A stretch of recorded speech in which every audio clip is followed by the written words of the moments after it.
The webinar will start at 6:30, so please join 5 minutes before that.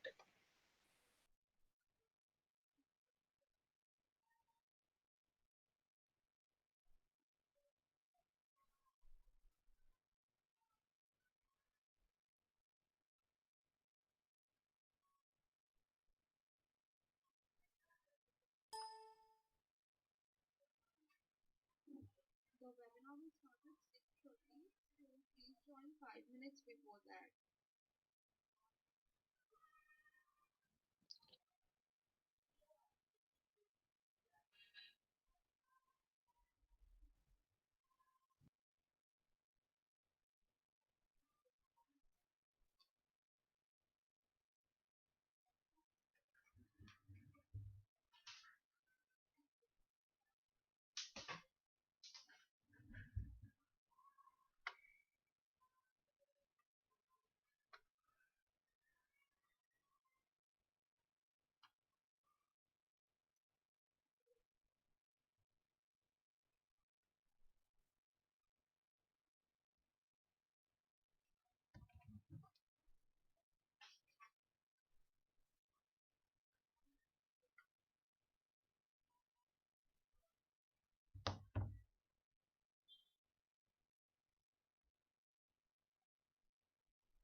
The webinar will start at 6:30, so please join 5 minutes before that.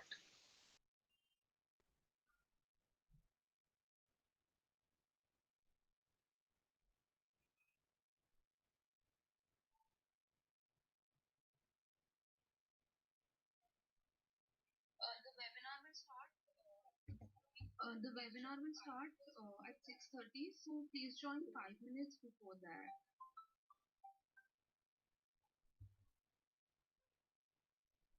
हाँ भाई, घर पे भाई। अरे यार तेरे को लिंक भेजा ना मैंने। निकले दिखेगा ना रात को 3 के बाद।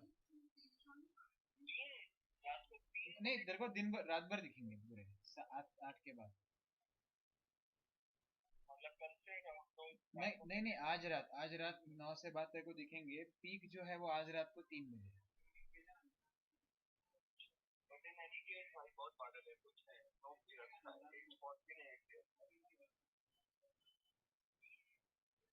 नहीं तेरे को दिन भर रात भर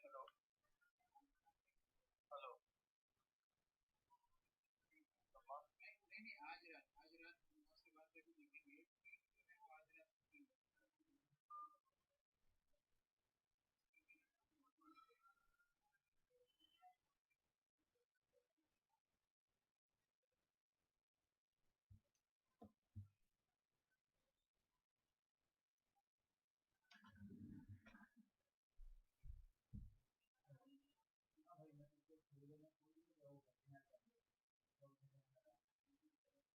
तुझे क्या है अभी? नहीं नहीं नहीं, मैं तो लिंक भेजता हूँ। अभी मैं बात किया ना, तो भेजना नहीं भेज, इसलिए मैं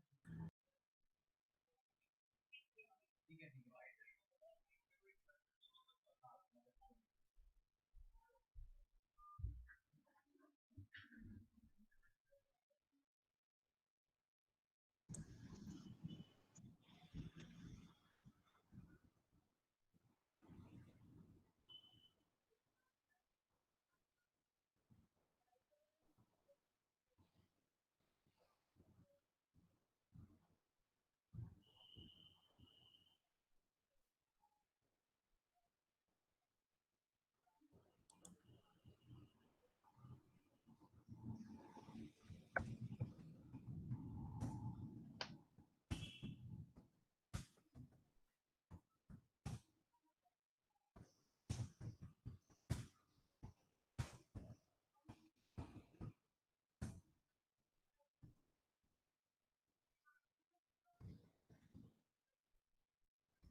The webinar will begin at 6:30.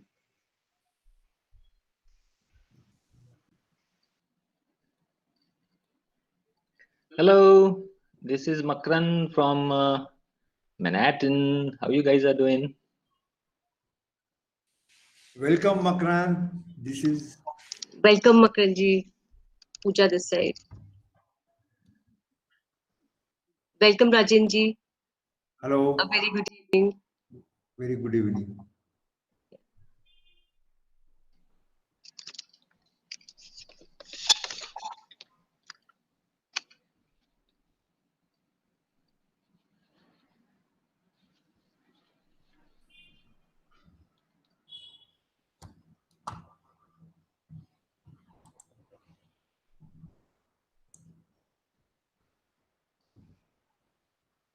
Amrita ji would be a little late. Oh, because her timings were clashing. It's I think 6 o'clock early morning there. So should I call her once? What do you suggest? Yeah. Hers is the first presentation, right? Hers is last. The third one. Third one. And who is the first? First is Makranji, then you. Okay. Yeah. And principal ma'am is just joining. She just messaged me. She'll be just joining.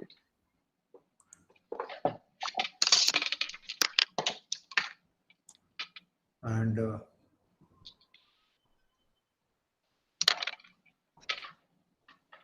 you can just message her Okay. that you have begun, so that she gets ready by the time her turn comes. Okay. Yep. What is the time allotted for each speaker? 20 minutes or 25 minutes? 25. 25. 25. Yeah. And the question answer will be at the last, right? Yes. Last.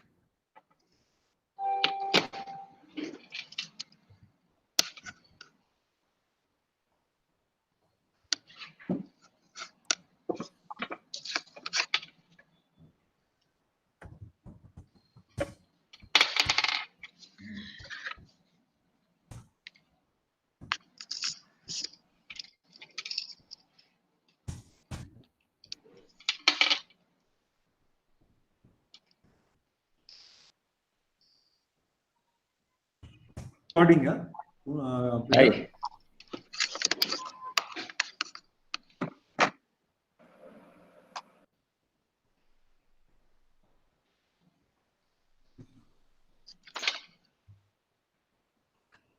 Pooja, you will be recording this? Yes, it is getting recorded. Yeah. Okay, Ajay. okay. Yeah. Because I don't have to then record separately. I don't think so. Harshita, it's being recorded, right? Harshita? Yes, Sangram also, I think Sangram? he's recording. Yes, ma'am, it's Sangram, being are you around? recorded. Okay, okay. Then you All can right. send me All the right. files later. Welcome, Anjan. Hi. All fine? Yeah. Hello, yeah, Makranji. A very, We will be starting yeah, I can recording in see Malini. A very warm welcome, Malini. I would like to introduce Malini Sharma from our department. She's the head of the Department of Economics Department. Namaste. Hello, everyone. Namaste from New York. Hello, everyone. Welcome to you all.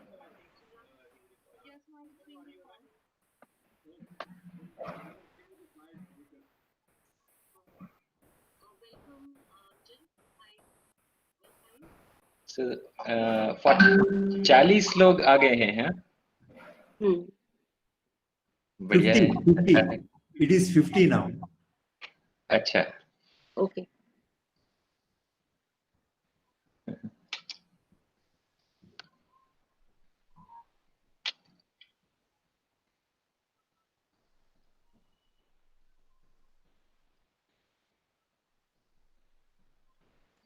A very, yes, Pooja a very, madam. yes. Pooja madam. अंजन चक्रवर्ती जी, आप तो photo में अलग दिखते हैं और screen पे तो बहुत स्मार्ट दिख रहे हैं. मुझे लगा कि कोई एकदम खूंखार प्रोफेसर होंगे. from South Africa, Mr. Rena is joining.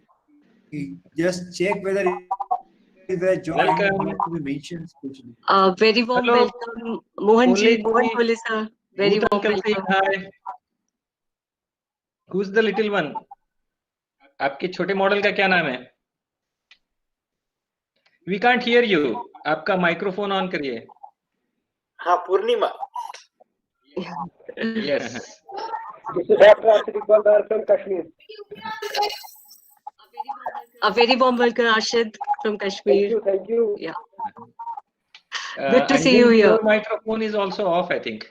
Or does Tanvi, it come very on warm welcome to automatically? you. Yeah, I just put on my microphone. Okay. So, Can anybody tell me like if they can see what's behind me? Yes, we all yeah, a can lot of see. sanitizers and everything. Because I see a very small window. You know, I don't see myself, but I guess I can do this little bit, and you can all see that, right? If the meeting is yet to start, if you are willing, I will show you something outside my window. Whomsoever was speaking has to speak a little louder. Arshid, were you saying something? No, basically, How? I was saying that if the meeting is yet to start, then I want to refresh you by showing something outside. Okay, there is time because we are waiting for principal ma'am. So you can show.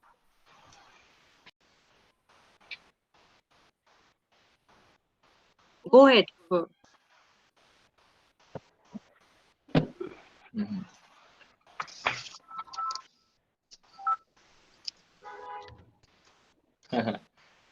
Hello. Himalaya दिख रहा है.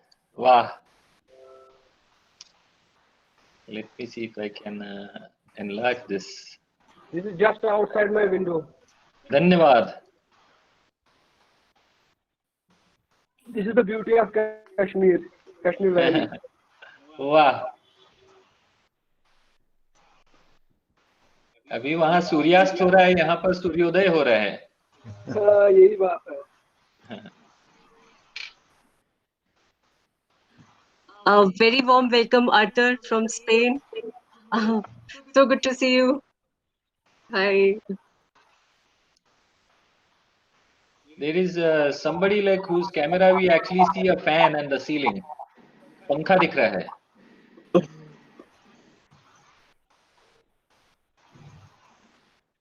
Whomsoever is right in the left corner.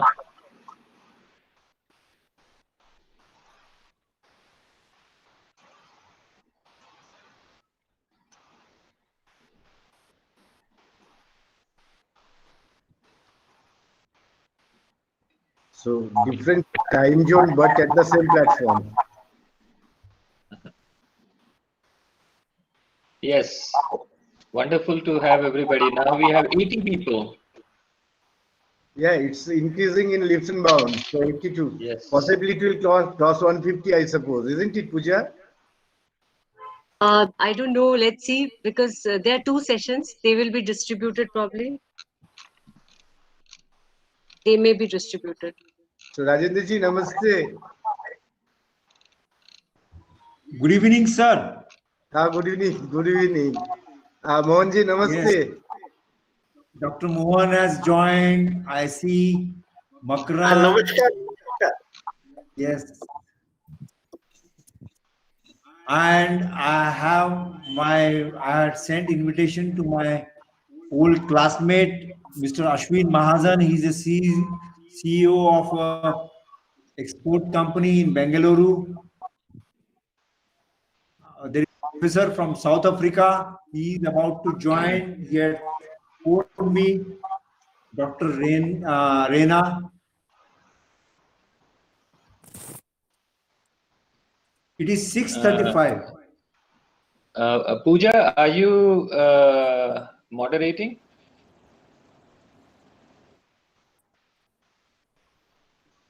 Hello.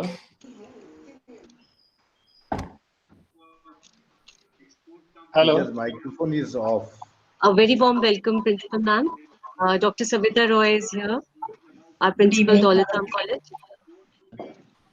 Good evening, all of you. Good evening, ma'am. So good to see you here. Yeah, same here. I think we need to start now. We have Yeah. all the speakers. Yeah, probably we wait for some more time, or Yeah. as you suggest. Yeah, we can wait. 5 more minutes. One speaker is left, actually. One speaker is not there. Okay, let him join. I think Amita Paul, she used to she yet to join, isn't it? Yeah, I have messaged her. Actually, it's 6 o'clock in the morning for her. 6 a.m. So, should I call her? She's in which country? She's San She's in Francisco. United States. She's at California. Okay. California. So they are 3 hours behind. So it's around 6 in the morning. अभी जैसे यहाँ 6:30 बज रहे हैं, वहां पर सुबह के 6:30 बज रहे हैं.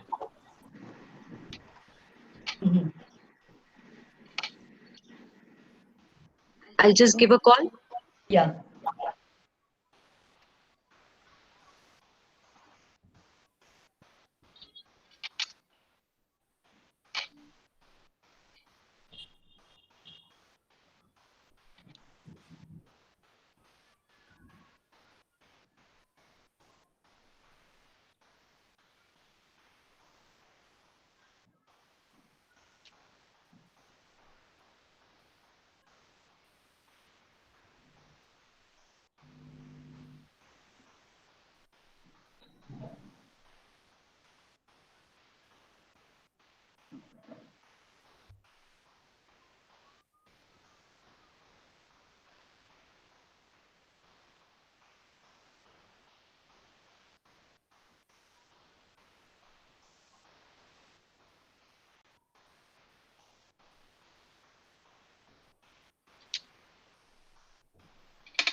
I think she has sent a message that 7:30 she will join. So 7:30 means an hour later, 45 minutes later. Okay. So should we continue? We continue then? Yeah, we should start the session. We should start.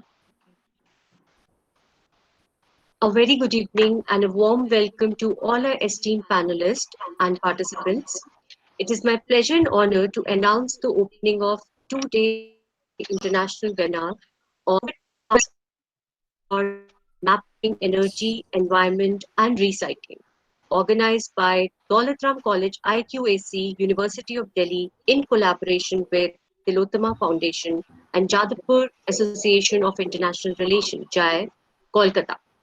We have received overwhelming participation from across borders, Manhattan, San Francisco in US, Norway, Indonesia, Bangladesh, Spain, Nepal. We are fortunate to bring together researchers, academicians, students, and various other stakeholders belonging to various places in India, like Aurangabad, Uttar Pradesh, Burdwan, Guwahati, Kolkata, Bodh Gaya, Udaipur, New Delhi, and many more. The so we start I introduce the theme of the conference, webinar. The unprecedented catastrophe of COVID-19 pandemic has put a tremendous pressure on revisiting the sustainable pathways for development.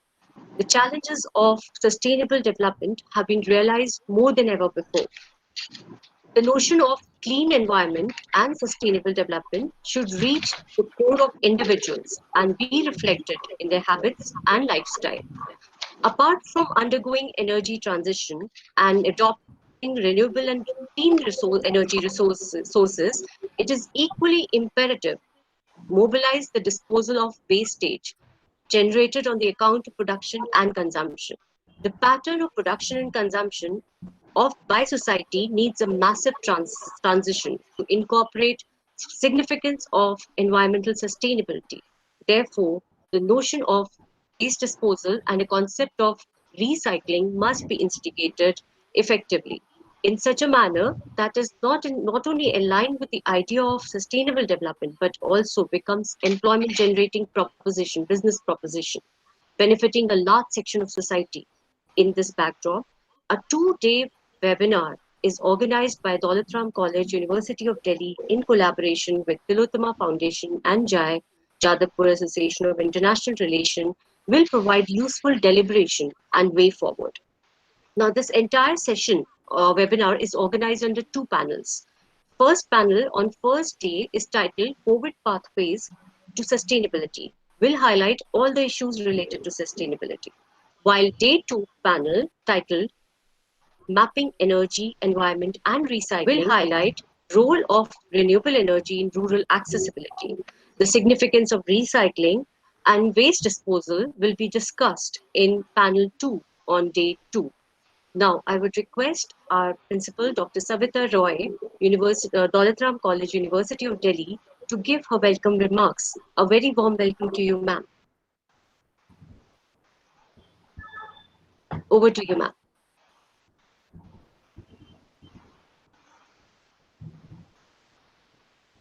Ma'am, you have to switch on your mic. Thank you, Pooja.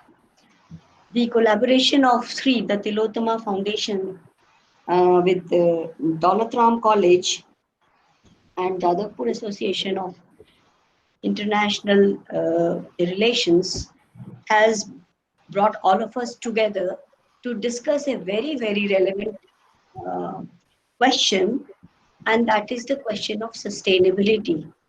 And this has become more important and relevant because of the pandemic that we are facing nowadays.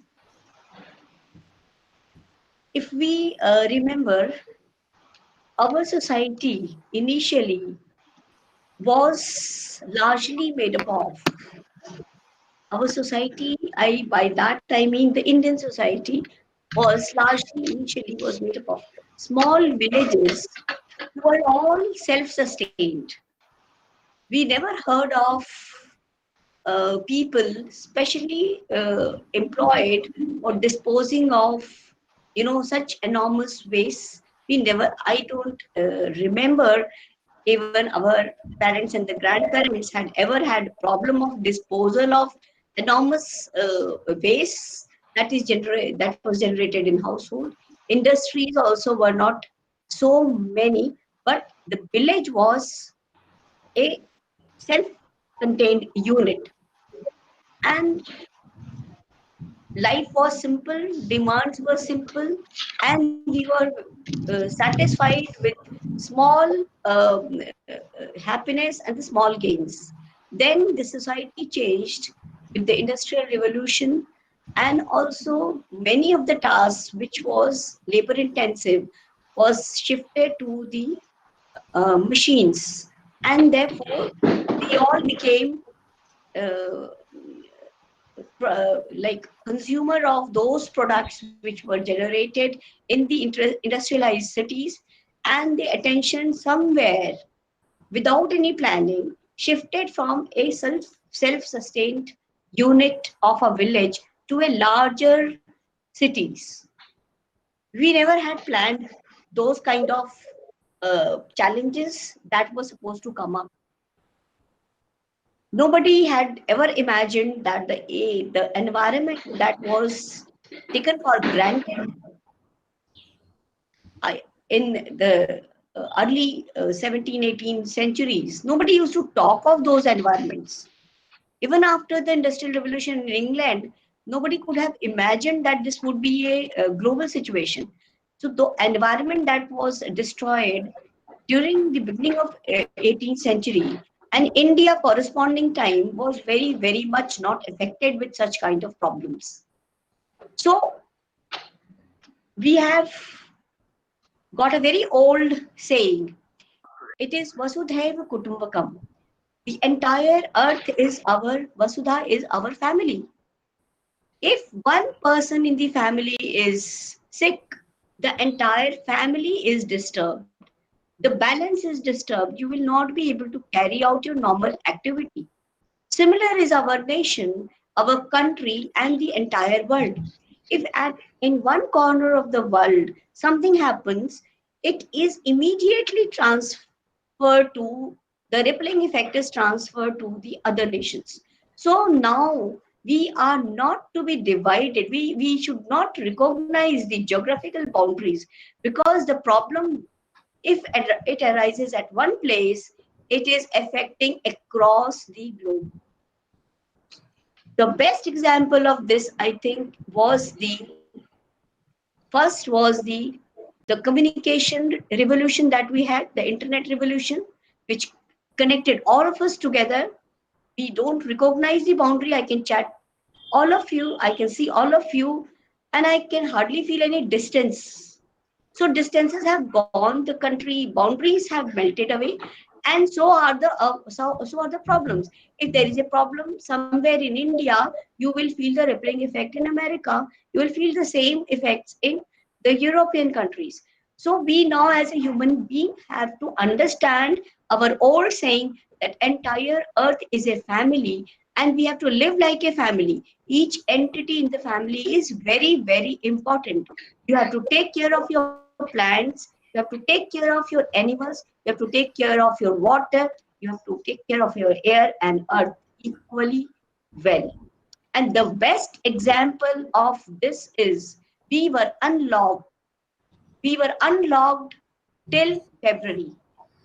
All of us were living in outside. We were roaming around in our vehicles, doing all our work without any hindrance. Suddenly came the lockdown period, wherein all the human beings were locked inside the house, thereby unlocking the entire nature. You can see the environment being clean, rivers being less polluted, at least in India. I can see the birds moving around. I can see the animals freely roaming around. So what is happening? In a family, we were the ones who were exploiting the nature. We were the one who were not allowing the sustainable development to happen. And once we were locked inside, the environment has unlocked itself. And this is a lesson that one has to learn from this pandemic COVID-19. And very important part of this is how, after this is going to be taken care of, after the pandemic is over, where will we start from? The problems the world has faced since the beginning of this pandemic till the end, which is I can't foresee, as far as the education sector is concerned, to be getting over very fast. How we are going to overcome these issues? I look forward to your guidance.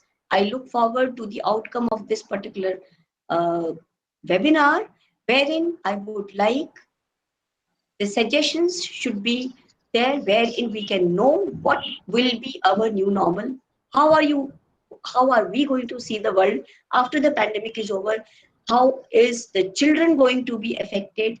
And what are the measures to sustain the environment? This particular discussion to some logical, I hope the guidelines we can have. So with this, I congratulate the three organizers who have organized, taken pains to organize such a wonderful webinar. And I look forward to all your talks. And I also welcome all the speakers, though Pooja, you are supposed to introduce them first. So I look forward to all of you in different sessions, and my best wishes to all of you for the future in this pandemic situation. Stay healthy, stay happy, stay inside. Thank you.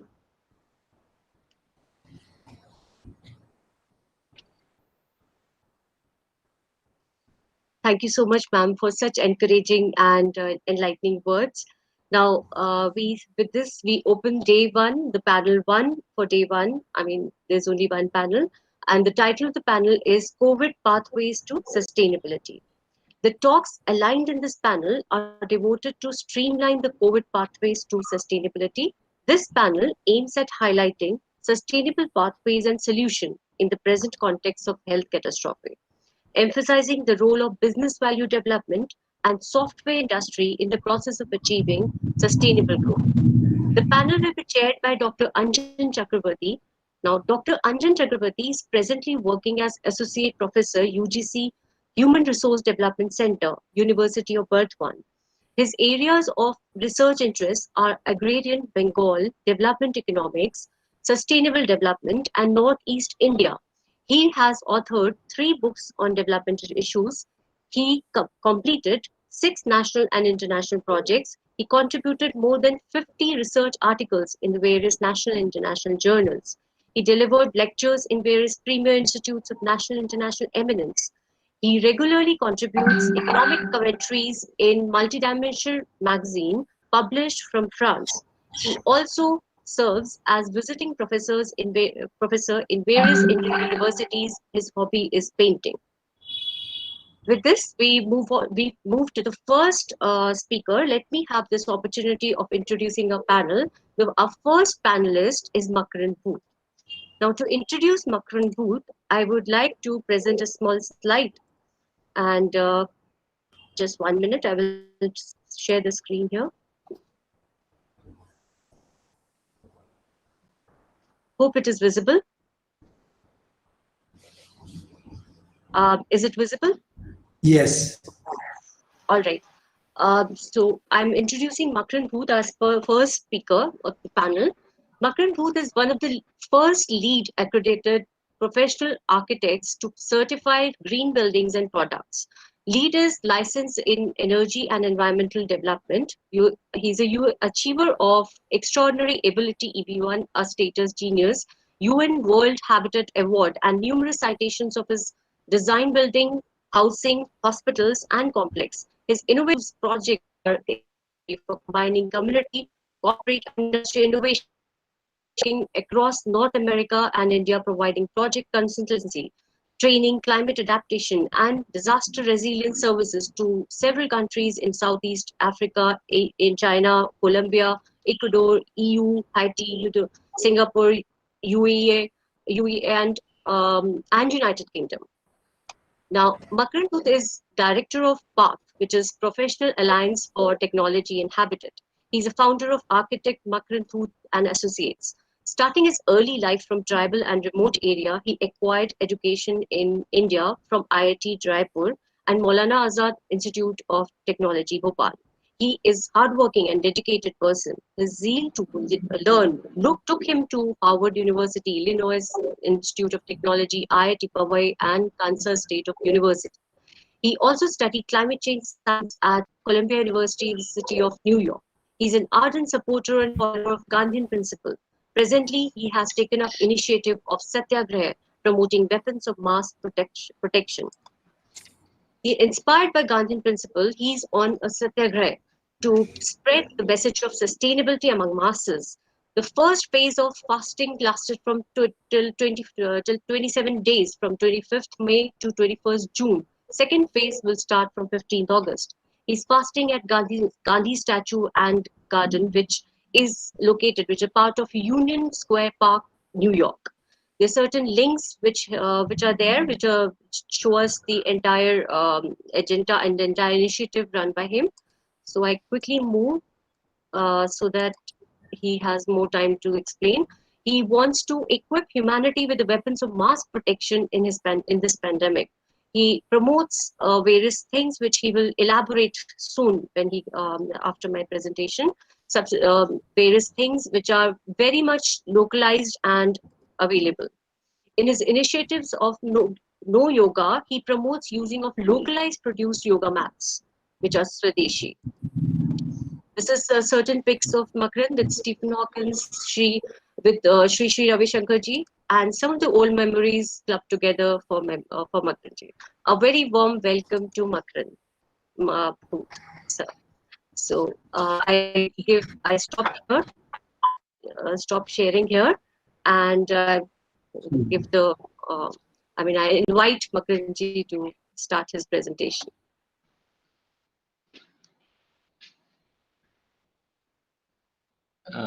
Okay. What do I do? You're audible, sir. Or you're Yeah. audible. Do I go on my camera? It's on. It's on. You guys can see me? We can see you. Okay. Yeah. Okay. I can't see me myself, but let me see if I can do that in the small window. Yes, now I can see myself. So मैं हिंदी में बोलूं कि English में बोलूं? मैं ऐसा करता हूँ कि मैं थोड़ा हिंदी में भी बोलूंगा, थोड़ा इंग्लिश में भी बोलूंगा. Or if I'm waving my hand, you can see it, right? So there is a video, right? Hello. Yeah. Okay. There's that little video. Is it possible to show that? Yeah, I will make it available soon. Just give me 5 minutes. Is that a little later? Okay. Yeah, a little later.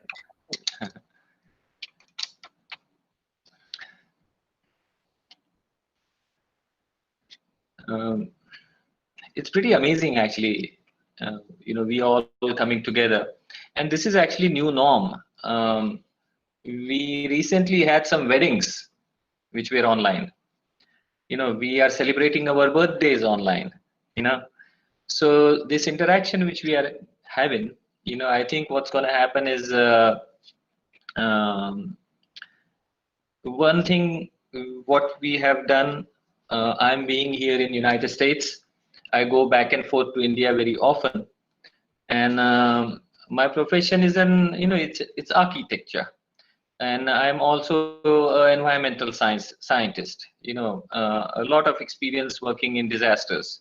So as soon as there was a blast in Beirut, we immediately there were a lot of people we were interacting. What's going on? And how is the situation? However, one of the interesting thing here is some of the basic fundamentals how we deal with this pandemic are actually with us, and right from the beginning, from day one, we all knew, it was all told to us, wash your hands, right? And then you sing for 20 seconds and then you wash your hands. But there is a problem with that. Problem is, it's not about washing hands, it's about soap. So what happens is, like, when you use soap, it actually just doesn't wash away the germs, but the cell wall of the virus, there is like a fatty layer. जैसे हम लोग कोई बर्तन मांजते हैं तो थोड़ा तेल रहता है उसमें, जब साबुन लगाते हैं तो धुल जाता है अच्छे से. So that's exactly what happens. The cell has a lipid layer, it's a fatty layer, and so breaks it. So it's not just washing it away, it just annihilates the virus. वो उसका पूरा band बाजा बजा देता है, उसमें कुछ भी नहीं रहता. And what happens is, that's the best thing you can do. वो ब्रह्मास्त्र है, So इसके पहले कि वो वायरस हमारे अंदर आए, उसके बाद में उसका म्यूटेशन हो, अगर हम उसको धो देते हैं तो उसका पूरा खात्मा हो जाता है. तो ये एक सबसे पहली बात है. और मैंने यहाँ पे बहुत सारे साबुन की दुकान लगा रखी है, लेकिन तो कोई भी साबुन हो, उसमें कोई डेटॉल का साबुन या एंटीबैक्टीरियल साबुन, इसकी कोई जरूरत नहीं है ना. बट्टी साबुन, कपड़ा धोने का साबुन, शैम्पू. अब आप देखेंगे कि somebody is from Arab, like you are in Abu Dhabi, or like you are in a tribal area like Bastar, and like you are in Odisha, Bengal, you go to Bardhaman, you get off the station, like so you go to a remote place, जहाँ पे postman भी हफ्ते में एक बार जाता है. Even that place, you can go and buy gutka. And वो gutka, you're gonna get for 10 rupees. But for 1 rupee, you get shampoo. Vatika ka shampoo, Clinic Plus, Sunsilk. The best shampoo ever, you get just for 1 rupee. And that thing is universally available everywhere. जब हम लोग बचपन में, हम लोग एक बस्तर में एक बहुत आदिवासी क्षेत्र में थे, और हमारे पिताजी के साथ हमारे चौथी पांचवी में हम लोग अपना साबुन खुद बना लेते थे. So this is something very important, that first point, that soap, it kills the virus. And not just hands, you can wash anything. You can wash hands, you can wash handles, you can wash handrails, and anywhere like you put the soap, it's gonna just kill the virus. So now that comes to the second thing, which is about mask. Now what happens is, this mask, there is a lot of debate. On one side we have our Pradhan Mantri Modi ji, he wears this mask, so he wears the gamcha, I love this gamcha, but what happens is, the President of United States, he refuses to wear a mask. And then, like, we have so many of these masks, all kind of this mask, like, which are this N95 masks, and this mask and that mask. There's no other use of this. So I'm coming to, when we look at our title, which says, starts with COVID, but ends with recycling, right? What we gonna do with this? There is no other use of this, So already, like, मेरे यहाँ पूरा एक दुकान बन गया है ये mask का. But what I'm actually also doing is, like, I'm using the gamcha. And you call it gamcha, you call it scarf, you call it dupatta, you call it hijab, you call it nakab, you call it kufiya, you call it pallu, you call it pancha, you can call it tauliya, whatever you call it, like, this is very useful. It's not just because you are not just using it as a face cover. It's a very effective mask.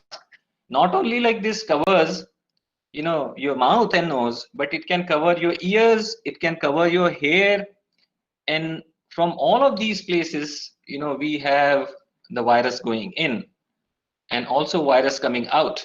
So when you cover that, even if you cover this way, even if you cover that way, you're gonna reduce the viral load. That's the fundamental thing.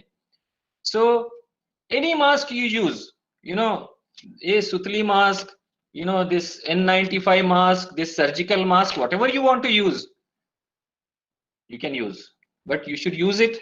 The best thing, you know, अभी गर्मी है तो कोई सोचता नहीं है, but this muffler, you know, come thandi, you're not gonna have like 5 different things.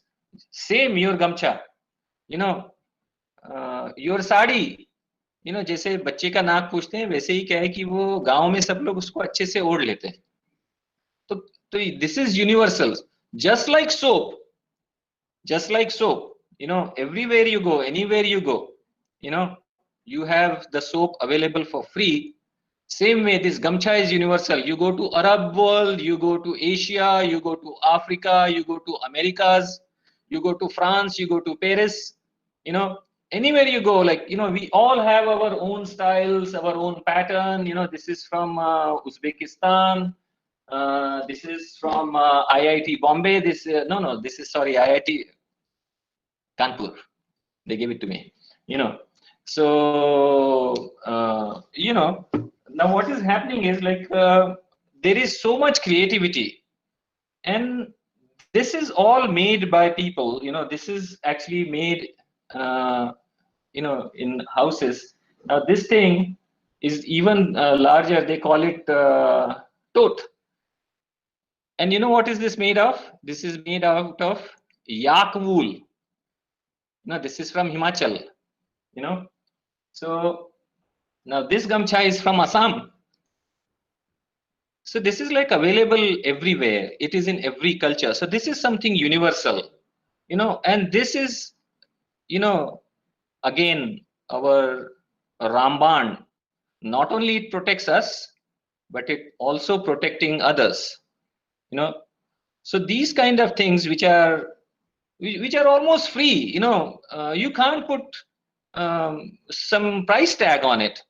So I call them priceless. And all of these things which are protecting us. So, you know, I call the soap Brahmastra, you know, I call this, you know, Vajra, you know, and all of these things actually, you know, we had, you know, this is like a warlike situation, you know, it's like a world war. And even World War was like concentrated in a few areas. You know, when the Spanish flu happened, you know, it was just like, you know, 200 million people died, you know, across the world. 50 million, you know, 5 crore log. Bharat, Pakistan, Tibet, Bangladesh, Myanmar, Cambodia, you know, all of that area was combined in 1912 जब Spanish flu आया. So all of that, you know, 5 crore, उस समय हमारी भारत की जनसंख्या 25 करोड़ थी, वो 20 करोड़ पे आ गई. So उसमें और अभी में कोई फर्क नहीं है. अभी भी हमारे पास जो अस्त्र हैं, उस समय उनके पास साबुन नहीं हुआ करता था, अभी हमारे पास साबुन है ना, हमारा ब्रह्मास्त्र है, हमारे रामबाण है. And all of this actually can be made very easily, like, you know, they are very universal. And that brings me to something, you know, which I am agitating. ये जो आप मेरे पीछे बैकग्राउंड में देख रहे हैं, so you know, मैंने भारत में इधर उधर कुछ काम किया है, तो उसमें I got World Habitat Award, which was given to me by United Nations. So here in New York, United Nations is walking distance, and you see this is you know, I did an exhibition at United Nations headquarters. And, you know, these are the people who came from here and there and they signed.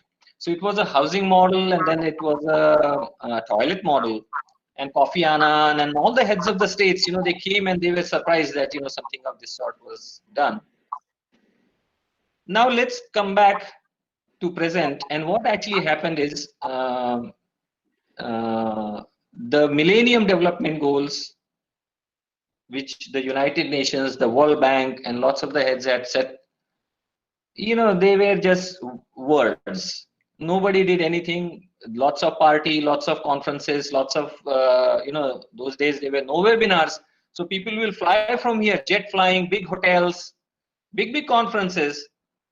And year 2000, they made this Millennium Development Goals, and now we have no Millennium Development Goals.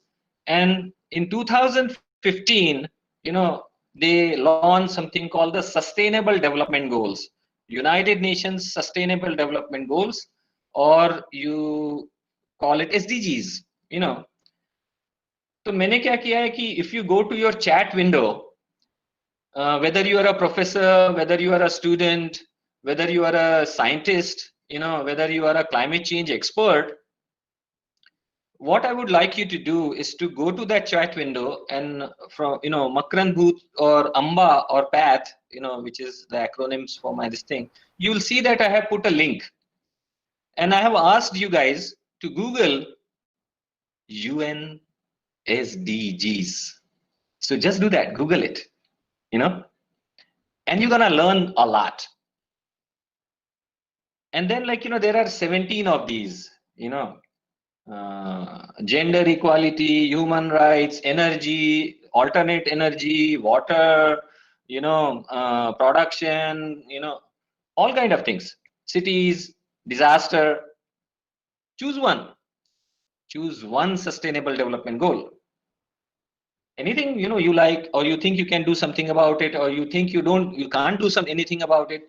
Doesn't matter, you are a professor at Columbia University, or like a scientist in Princeton, or All India Institute of Medical Sciences dean, or you are a student at 12th class. Whomsoever is watching this, just do it. Just go there and Google UN SDGs. It will open up. बढ़िया चमचमाती हुई इधर उधर बहुत सारा कुछ होता हुआ आपको वेबसाइट दिखेगा, है ना? Choose one goal and do one more thing. What's gonna happen is, because all of us now, we're gonna be working more and more online. I'm not gonna meet you guys ever now, because even if I'm there next to you, I'll be probably with my gamcha, so you will not recognize me. There is no chance that you will catch me on an elevator or in my office at my coffee table or something, because we are doing this social distancing.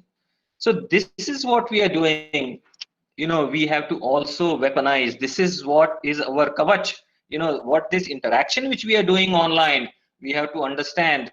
The surfing which we do on the web, that's the new learning, that's the new education. All the world's courses, whether that's Massachusetts Institute of Technology, whether that's London School of Economics, which is the John Hopkins Medical Center, all of those courses, all of them are out, they are open. So the knowledge is the biggest power. And what we are doing right now, the way we champion this thing, that knowledge is gonna be power. So what you're gonna do is, now you're Googling, you are surfing, you have that power. That little phone you have in your hand, this thing, it is more powerful than when the man went on the moon. That rocket, that rocket which went to moon, we actually have more power in our hands than those supercomputers. And now we actually are having supercomputers. It's called Q computing, all the physics, all the chemistry. And what they are doing is, they are not just mapping the genome. The genome was actually already mapped for the H1N1A virus, which is we call influenza virus, in 2013. Because the MERS virus, the SARS virus, so we already have mapped the virus. And what we are doing right now with the IBM and the Cisco's and all the big computer companies, we are doing Q computing, and we can actually look into the virus, and we look into our T cells. And if you go on my website, which actually, again, I will direct you to the chat, and then I have put a link. In that link, you say, it's about COVID and the weapons of mass protection. So what would happen is, if you go there, you can actually see how this Q computing is working and how they have dismantled this thing. And this is not just gonna bring us the new vaccine, but this is also gonna do the cure for the cancer and all that kind of things. And this thing is called the science of coronavirus. It's in English, it's 2 hours, but if you have to sort of push the frontiers of learning and education, I would urge that all the professors, everybody, watch that. And right below that, there is a Hindi video, which is 1 hour, and it's question answers in Hindi. Doctors answer, and people are asking questions live, and people are answering. So this is very interesting. I think you should watch 2 of that. But what's happening in between? That we have something called the asymptomatic patient. And this is very interesting, that if you're fit, if your lifestyle is good, even if you're infected, you don't feel that, you are infected, and you are going around normally, and you are actually a super spreader because you actually have the infection. But, so then there is very interesting thing which is happening. This actually is super important. And because what we have seen that there is a second wave of lockdowns, and again, like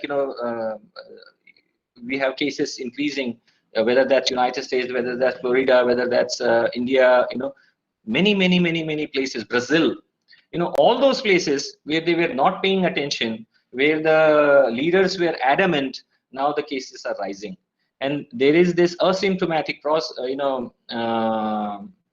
patient. And what we have to do is to, we have to do a self-test. What happens is, let me ask you, how many tonsils we have? Since we cannot interact, let me tell you, we have 5 tonsils. And these 5 tonsils, they form a ring. They are the gatekeepers. So anything which goes in, whether you get cold, there are 100 kind of different viruses which cause you cold, cough.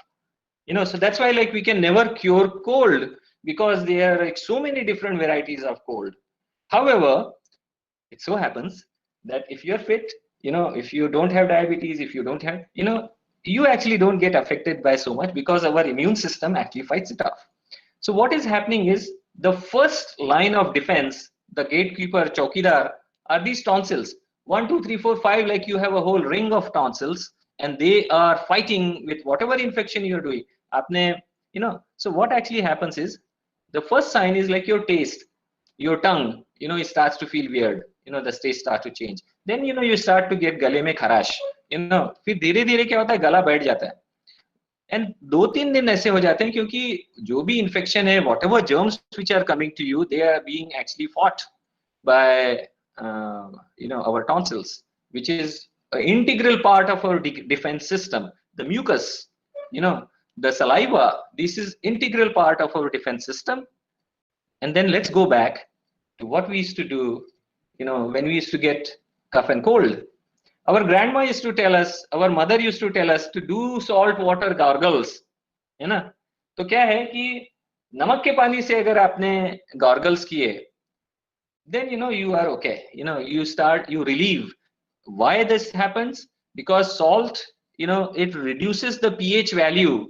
The pH value of salt water is different than the pH value of the virus, which is wet airborne particle. However, like when it comes there, just like the soap outside annihilates that virus, the same way inside, when the virus comes, the hot water and salt, the salt, because of this pH value imbalance, it just, let's not say that this is going to completely fix that. However, it's going to drastically reduce that load. And especially when you are asymptomatic, it will be only you who would know that I'm getting uncomfortable at my throat. And 2-3 दिन के बाद, what will happen is, आपका गला बैठ जाएगा, you'll get sore throat, a severe sore throat. And then you start getting fever, then you start getting headache, then you start getting body ache, then you start getting excruciating headache, then you start getting excruciating body ache. And then if you are fit, if your system is okay, if you are following a daily routine which is decent, you will actually overcome that in due course of time. But if you have diabetes, if you smoke, if you drink, if you have some preconditions, if you are senior, you're more than 60 years old, what happens is the chances of your going to the hospital are increased. However, all of these people who are fit and they're going around, they are still spreading the virus. So this is very important to recognize that. And actually, I'm going to show you some of these things over here. So I have the salt here. Now this is something interesting. So this is called the povidone iodine solution, which they use in Japan. Just like we use the salt, they use this iodine solution for gargles for centuries in Japan. But again, just like our weapons of mass protection, these things are universally available. And that's what Gandhiji was doing. What Gandhiji did when the Britishers were colonizing our country, they put a tax on the salt, they put control on salt. Gandhiji said, this is nature. 71% of our world, salt, soda, water. All our oceans are full of salt, full of soda, and full of water. So what happens is Gandhi went there, he took a march, and he took the water out. In the sun, the water evaporated and you got salt. That was Dandi March.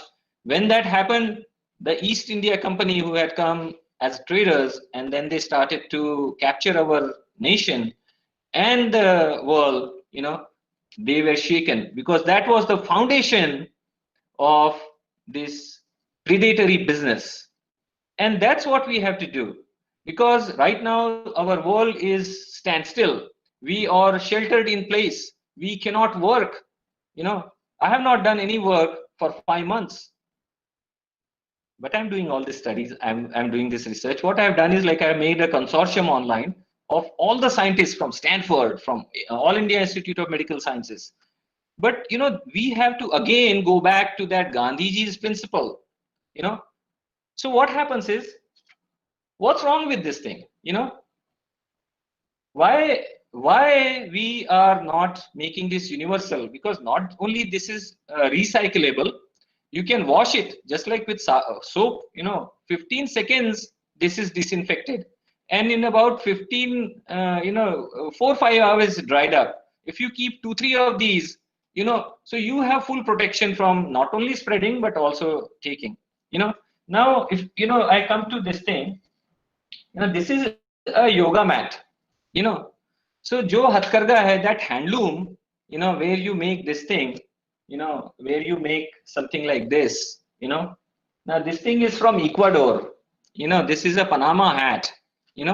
Why they call it Panama hat? Because Panama has the canal, and from there everything goes. So even though this is made in the tribals of Ecuador, this is called Panama hat and goes all over the world. There's nothing just quite like it. This is so beautiful. Even if, like, you do this, see, it has got shape formation. So what is actually happening is, our world has changed. And let me actually show you something else here. And look at this. So what we have here is all these yoga mats. So these yoga mats, I hope all of you can see. Makranji, we have your video ready. If you want the video, we can play the video for you. It's all right. You can show it later. But see, what's happening is, you see, like, this is toxic. What is happening is, the United Nations, they made this World Yoga Day. And that World Yoga Day is together with the, there is no Sustainability Development Goals Day. But because yoga is like so much about sustainability, they celebrate the World Yoga Day and the Sustainability Day together. And that is also the solstice, 21st of June. And also, it's a Father's Day in many countries. Also on that weekend, we have a huge festival called the Clearwater Festival. And this was a saint like Kabir or, Gandhi, who actually started to go around the river and he was instrumental in cleaning up the river. So what's the problem with this is that every year, India and the United Nations, they spend millions of dollars. They spend millions of dollars, and they give this thing free. These T-shirts free. All of us, we got these T-shirts. Some of my friends who are watching, they also got this T-shirt. We all get this free. See, this is sponsored by SBI. What is this? This is a T-shirt. Same way, like we got these cricket caps. If you look at a cricket cap, the cricket cap actually has a lot of different components. We are talking about sustainability, and this is the most unsustainable thing. This is made in China. This might be, in Delhi or in the, they are actually giving it to you from via marketing it via Gurgaon or something. But actually, it is coming from China. Do you know what color is this? This blue. What pigment is there? This ink. They are all very toxic. Toxic inks. This cheap, imported stuff. This is the antithesis of sustainability. So what are we talking about? On one side, we are talking about the sustainable development goals, and then other side, we have outsourced this thing and we are giving this for free to celebrate yoga. That's the reason I'm sitting on the satyagraha. Because whether that was United Nations or whether that's Prime Minister's office, everywhere, from day one, this is going to be the 7th World Yoga Day into 2021. And from the first World Yoga Day, whether that was Guruji Shri Ravi Shankar, whether that's Sadhguru, whether that's Baba Ramdev, whether that's Sushma Swaraj, whether that was, Niti Ayog, all of these people, we have gone and we've been telling them this is open public, and we still have this. Like, see, I have put this little bag here, so this is a biodegradable bag, and I bought this from India, because, and in United States, I'm part of a very large, one of the oldest and the largest food cooperative in United States of America. Can you imagine? It's a mother of many other cooperatives, and they use plastic bag.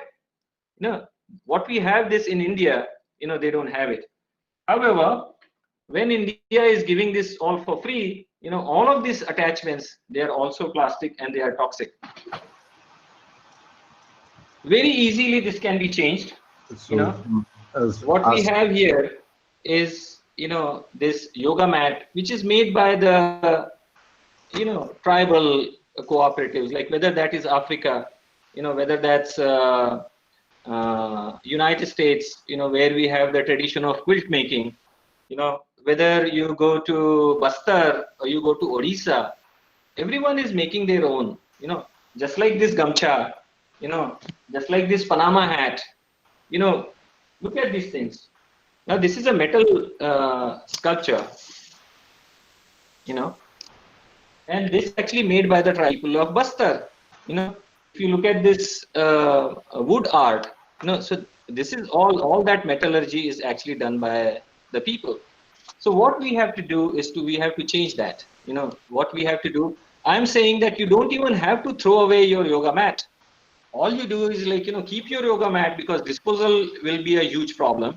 You just cover it with this organic, locally produced, sustainable mat.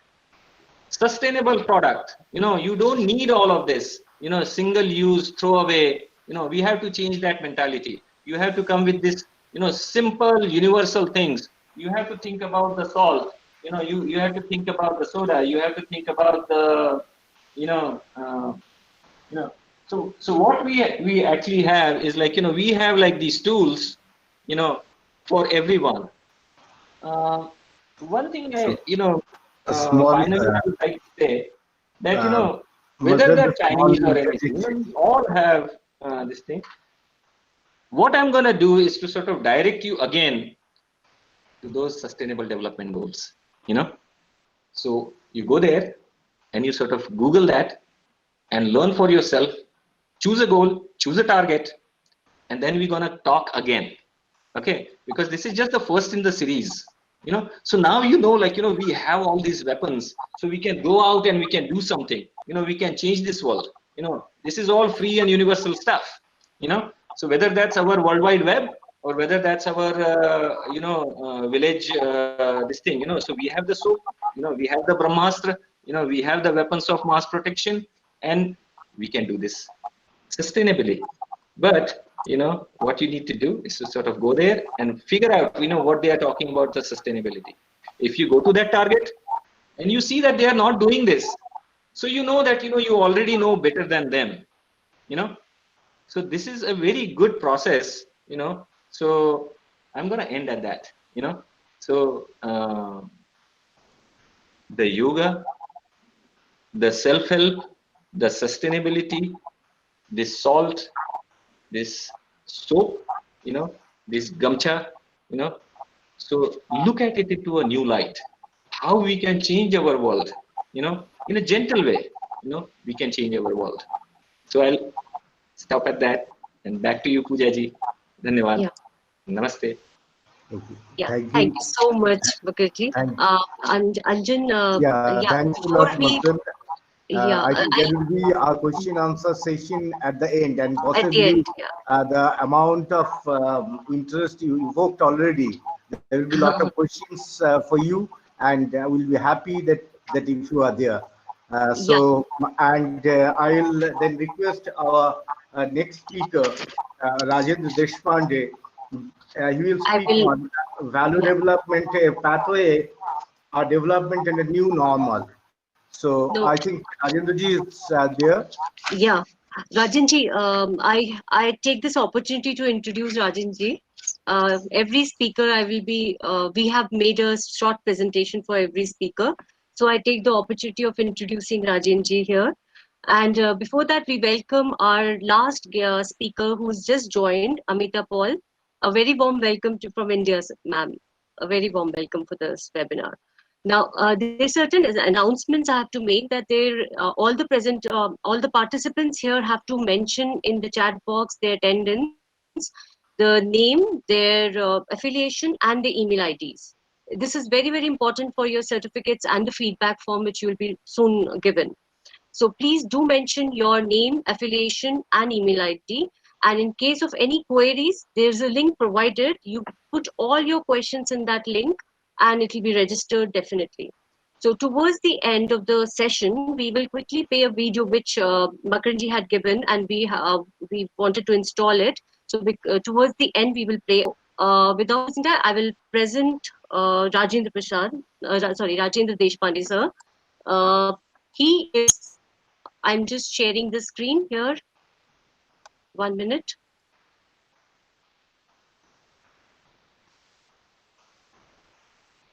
Hope you're able to see. It's visible. So Mr. Rajendra Deshpande is a multi-dimensional personality. He's graduated in pharmacy with masters in international marketing management. He has specialized in research and in research on business value development in association with USA organization. After 30 years of his experience in industry of pharmaceutical, consumer goods, travel, tourism, healthcare, he joined the research in Gandhian thoughts. In his research in Gandhian thoughts, he has worked closely on developing models for holistic rural development as visualized by Gandhi. He has published papers on relevance of Gandhi, human development, and other relevant topics. He has further extensively correlated Gandhian work with contemporary economists successfully. He is currently working on conceptualizing, creating structure and method of social value development concept. Now he has worked a lot, and he was honored by when Jill Carl Harris invited him for towards Juara, a place where dacoits had surrendered, a non-violence movement initiated by Honorable Nirmala Deshpande and Acharya Vinoba Bhave. He was invited in that occasion. Then a few of his, just to say, he's a receiver of Mahashakti Award winner. Some of the pics have been uploaded here. Pic with Mark Lindley from USA. He's again a very famous Gandhian. And there's other picks of Sir on Jaipur Conference Business Value Development. So this is about Rajendra Deshpande, sir. I would like to now give the hand over the space to Rajesh, sir. Over to you, sir. Sir, I will request you to make your presentation 20 to 25 minutes.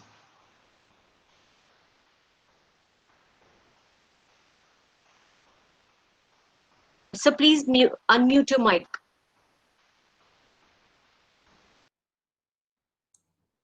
Thank you, Pooja.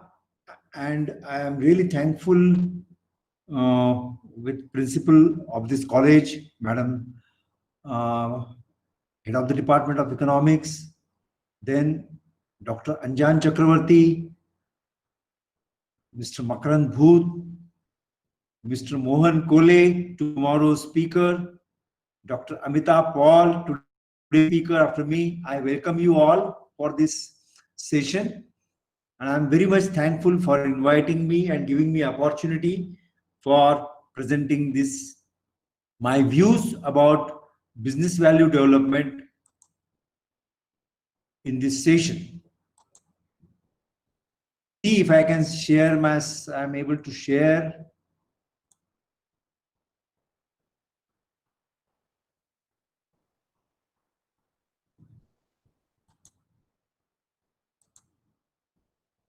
I think there is some problem. Can I request Pooja to run my PPT? Yes, sir, we are doing that. Yeah. Harshita, kindly start the PPT. Yes, ma'am, presenting.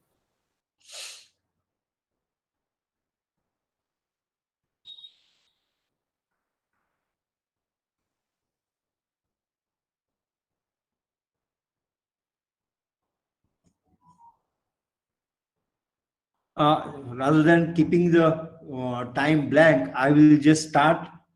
Unless see, business value development is a very innovative area of strategic management. And last about 5 to 6 years, I am in researching on this with a US-based organization. The objective initially was to focus on medium and small industries in the world which are slowly vanishing. And in fact, when you see the statistics, more than 50 to 60% of the GDP, as you all know, since you are from economics, it comes from medium and small industry. Thank you. I think the presentation is starting.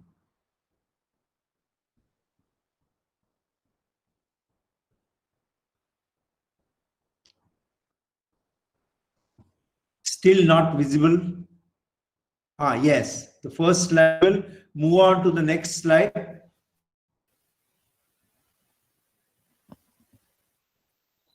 First slide. Yes. See, today's topic is of, as I was talking about small and medium enterprises, and with the research it came out that business value development is an integrated area that needs to be integrated with the rest of the economic, social, and political factors. Today's topic is about sustainable development and millennium goals of the sustainable development. One of the most important millennium goals of United Nations is about sustainability of the business. Many times I have observed in my conferences that people, the sustainability work most of the time associated just with the environment, because there's something people and the students misconfuse about the word sustainability, and they think that sustainability means something about environment, which is not correct. The sustainability that we are talking about, and if we are really serious about getting it realized, we have to focus on sustainability as a holistic concept. And it is not just about environment. Sustainability is actually meant to integration of economic, social, political, and cultural, all other factors in the society. Many times, because of the domination of economic forces over rest of the factors, other factors get overlooked. In this presentation, we will see how the business value development concept integrated with social, political, economic factors can help to achieve the goals. As you all know, we have the world, the global population has reached a phenomenal technological development. There is, according to me, this COVID position and situation is of course a little setback about this, but the technological development already exists. So people in the world today, they as a whole, the goals to certain extents are there in the material concept. But at the same time, we find poverty, we find people dying of hunger, we find scary figures about infant mortality and other various things in the developing part. Exactly missing when the world is so developed is basically the business value development approach for the development. It impacts education. Now, looking at the education, we have schools. In this pandemic, we have noticed that only 10 to 15% of the students, they have smartphones where for getting equipped for online education. So value development concept is needed here, where there is no internet accessibility with various parts, rural parts. We need value development here. In education, we have graduates, but they are not employable. We need value development here. We have to go to the next level. Admissions, employability, and we have online classrooms. We have the challenge of delivery, assimilation. Next slide, please.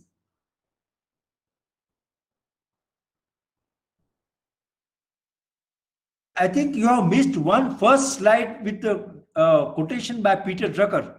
Can you please have that? First slide, yes. When we are talking about sustainability development during this COVID situation, recently I find a quote of Mr. Peter Drucker, who is a famous management thinker, management philosopher, and management theorist. The problem with the world, he has said, is that when you are in crisis, the greatest danger in times of turbulence is not the turbulence by itself and its physical effect, but approaching this turbulence and the crisis with the same mindset, same logic. And this is what is exactly you find happening around you. Look at the lockdown, look at the policies of the government, look at the way the government and the bureaucrats and all the people, we individually are approaching this problem. To what concept, to what perspective are we approaching? Just be present to this. Yes, now go to the slides.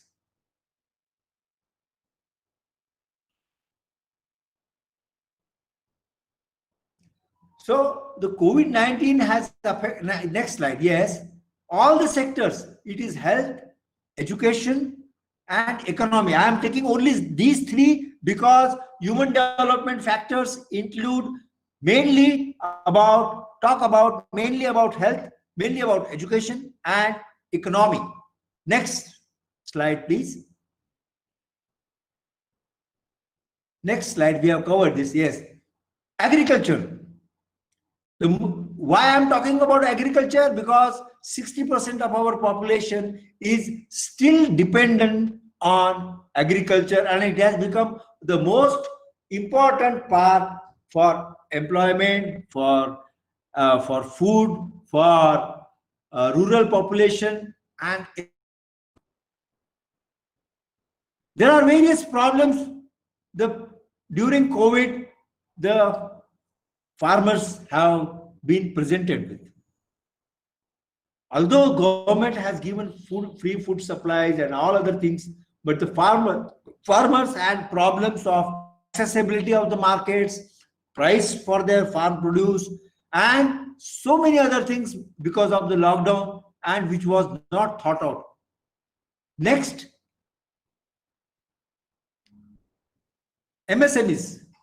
Challenges of the small and medium enterprises are number one, migration of labor. You will find vast number of labor has migrated to their own villages, and even today they want to return, but the public transport has not started, and there are so many hurdles and problems of reaching to the workplace. Workplaces are doubtful whether they have resumed. Not all of them have resumed. So this is really a challenge. The consumption has gone down. The demand for MSMEs products has gone down. And there is now first time there is a finance, banks are now critical of financing the projects, and there are no takers, because nobody wants to take the risk. Now, all these agriculture and the areas of MSMEs that I have discussed, they need value development. I will quote you here. Peter Drucker, the Philip Kotler, the famous marketing person, has written an article about COVID and post-COVID consumerism. Many of you must have read it, all esteemed professors, but I request you to read it. It is available in public domain, and it is a very interesting thing. He has specifically mentioned that consumerism will go down, capitalism will go down. Go down means it will not vanish. All the companies and brands, some of the brands will vanish, some of the products will vanish. But what does it mean? The message is for survival, for sustenance of business, you need value development. Go to the next level of delivering the value to the customer, you will get business. Next slide, please.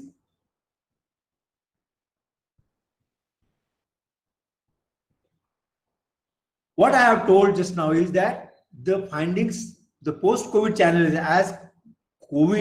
as Philip Kotler has quoted, capitalism's dependence on the endless of consumer.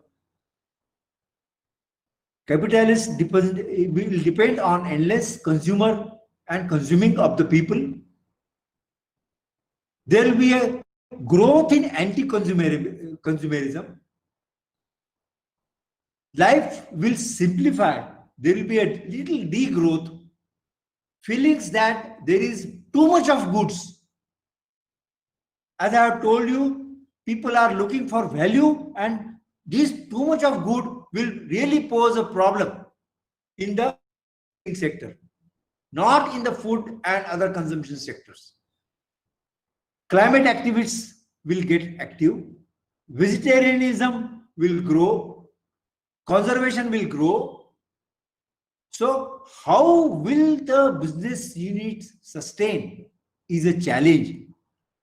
Businesses expand by innovation, by marketing, by advertising, by giving credits to the consumers.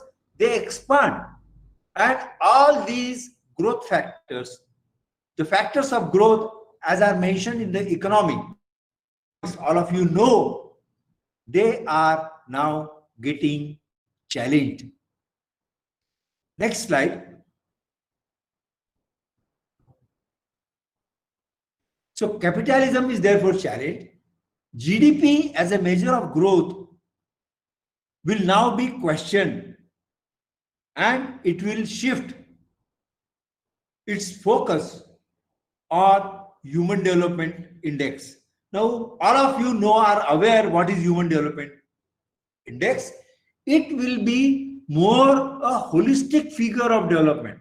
It indicates health, it indicates education, and it indicates economic progress, all put together by the nation.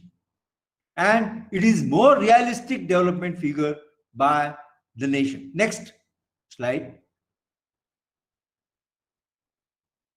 The impact will be severe on the economy, and it will be felt by all the sections and all the sectors of the economy. This is why there is a strongly need for business value development concept, understanding what it is, understanding what the principles are. When I am insisting on business value development, it is not just come from the hat. There is a, what is business value development? It takes a holistic view of a situation, of an organization, of the problems and all other things.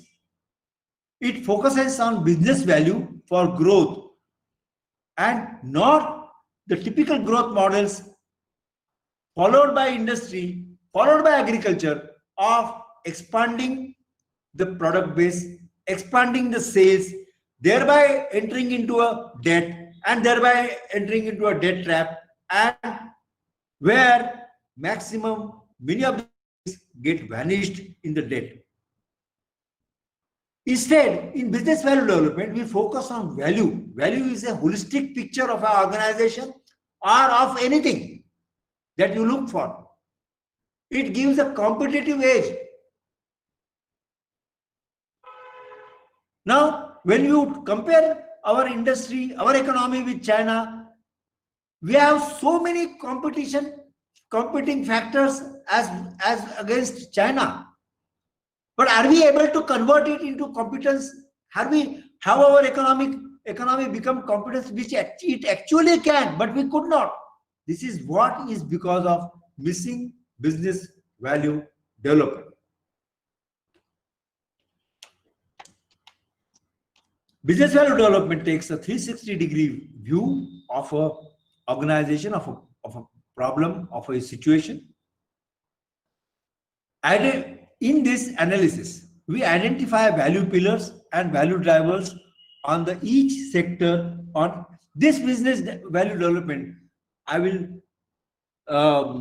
quote here that it can be used in villages, it can be used in multinationals, it can be used in anywhere. It can be used in social development, it can be used in politics also. It requires a very critical analysis of factors. There is a systematic matrix, and it can be based on technology. Next slide, please.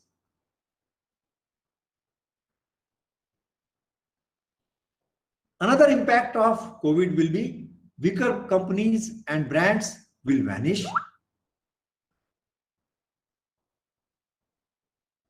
The coronavirus makes us aware of how fragile our health is.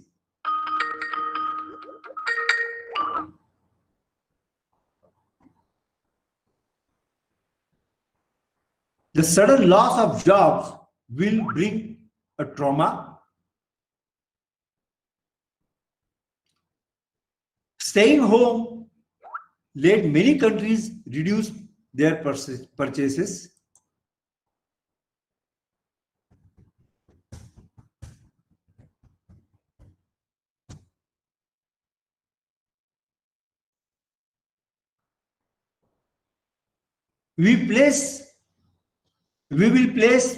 People will place more emphasis on needs of our family, more value on our family needs.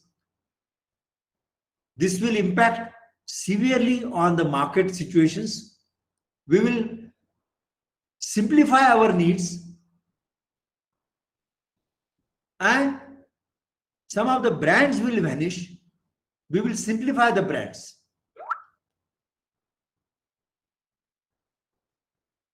Next. Next slide, please.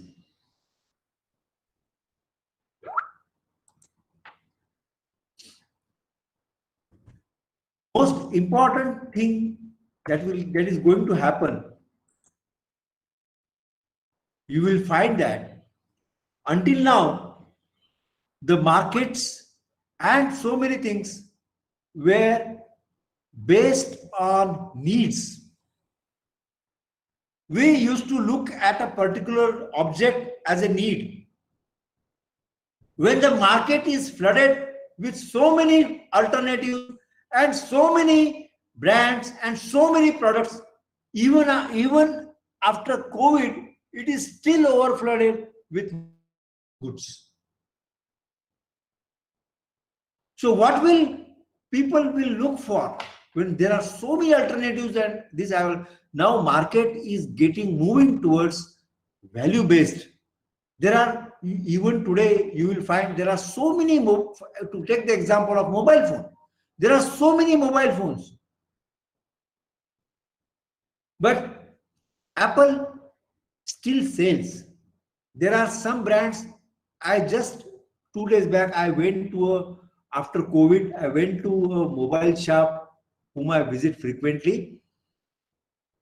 I said, all your stocks must have got accumulated and no sale. He said, no. There are some selected brands, they are already selling. Stocks are gone. So people are getting value based. They are not need based. Just small intervention. So yes. If you can wrap up within another 10 minutes, it will be yes, nice. Yes. I am over. I am in 5 minutes. I will wrap up. Okay, Not 10 minutes. Yes. Thank you. So the economy will get to turn to value-based economy. Now, value-based economy, it requires value perspectives. We have to look at things through value perspective. We have to have a holistic view. Just like as Human Development Index is holistic, all other things will get to the holistic view. Unfortunately, until now, in the bureaucracy and other factors of the economy, other factors of the government functioning, banks, so many, you will find that the bureaucratic view is still, they take a segmented view towards a problem. You go to a village, you go to a small area in any city, metro or anything, you will find, oh, this problem is of health department, this problem is of drainage department, this problem is of cleaning department, this problem is of dispensary health education, primary education department. They talk in these terms. Even the leaders, so-called leaders, they look at the problem in a segmented way. So we need to focus on value. What exactly is to be delivered to the consumers, to the people, and the society is the value. You have to define what exactly is the value for the issue that you are dealing with. Next slide, please. Now, India is a land of diversity. Diversity is our strength of our economy. How far our present policies are supporting the diversity? We have to really look into. If we want to deliver value to the millions, we have to address to the diversity. We have more than 5.5 lakh villages today. It was a strength of our Indian economy once upon a time, and we were a superpower, economic superpower once upon a time. It was because of the diversity. It was because of the village economy, village-based economy. When India was a super economy, in spite of wars, in spite of severe battles, we were still economically superpower. it was mainly because of rural-based village economy. When we perform business value development analysis, all our plans for growth will fall apart through value perspective. Next slide.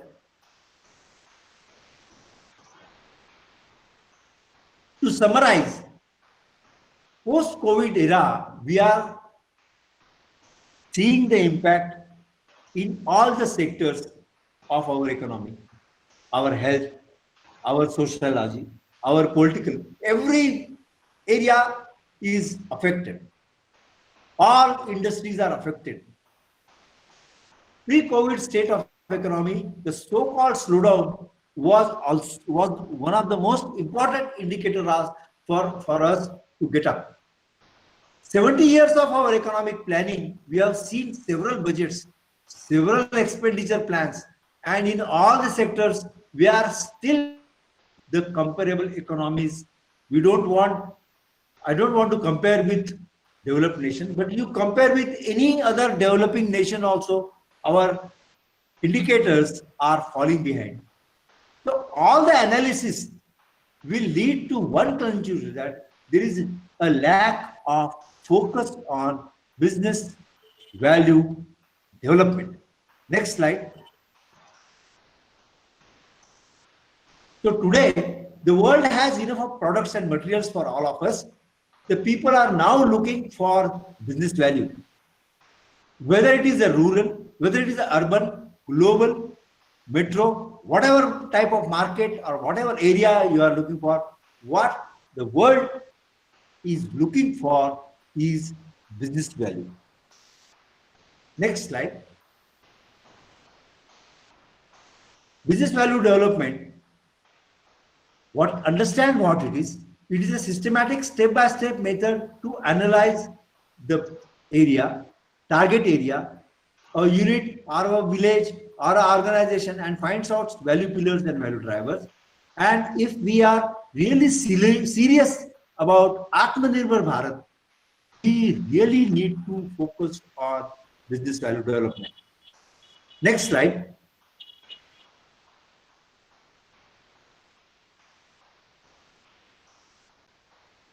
I think it's over.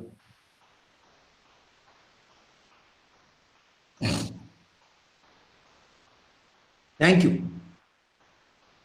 Okay, thank you very much, sir, for your. I'm very much thankful for giving this opportunity. I'm thankful for all the people who are participated in my session. I welcome and thank you again, Dr. Pooja, Dr. Anjan, and Madam Principal Madam, and Dr. Amita Paul, and Mr. Hemant Mohan Kolle, and Prashant Deshpande, and all other people who had taken special pains to participate in this session. Thank you. Thank you, Pooja. Thank you, moderator, Dr. Anjan and Madam. Thank you. Now, sir, thank you very much for your beautiful presentation. Precisely, actually, we have done two steps. Actually, Makrand very categorically showed that whether we talk about sustainable development goal or not, but sustainability is our way of life. Precisely, he very painstakingly showing the items which we are using for years, for thousands of years, and indigenously produced, can show us our sustainable way of life, and that can be our weapon in this crisis situations. And from there, and that is also the Gandhian way of thought he has been preached. Following the same manner, Rajendraji very precisely hinted on two particular things that Gandhiji preached. Gandhiji told two things: that keep your consumption level low, because the entire capitalist system is made here based on this particular philosophy, and it's a material happiness that is the philosophy they believe in.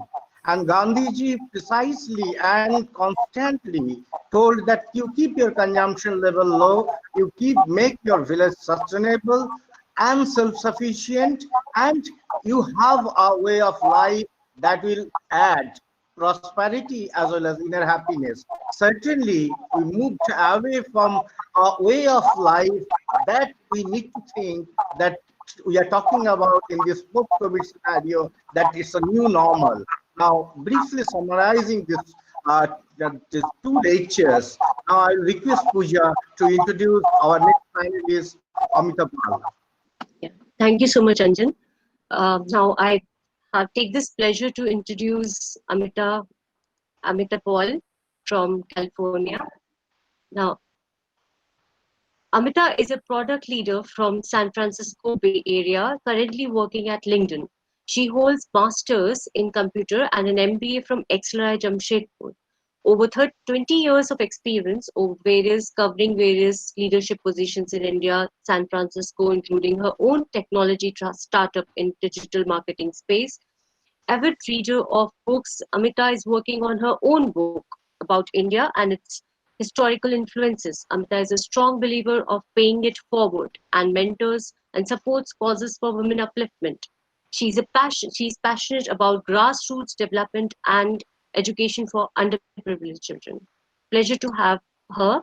And there's a pic which students have made uh, of hers talking about conducting a session at LinkedIn. Then they have some of the memories from Amita ma'am, uh, taking being time with the family, and some more memories of Amita ma'am. So it's pleasure to have Amita ma'am here. Uh, yeah. Thank Yeah, you I so much. So request over to Amita ma'am Amita to, Paul. Amita Paul. if you can summarize your presentation within 20 to 25 minutes. It won't take that much time. So Thank you then, so much. okay, then we'll be having a very nice question answer session. Absolutely. You are welcome, ma'am. I wouldn't take so much time. Thank you, Pooja, for the introduction. Thank you, Rajendra ji, for such a um, thought-provoking presentation right before me and making me nervous. But I'll try and do my best. Also, just want to make some correction. I'm not a doctor yet. Yes, I did wish to be at some point in time, but no, I'm not a doctor. I'm Miss Amita Paul. So that's a slight correction.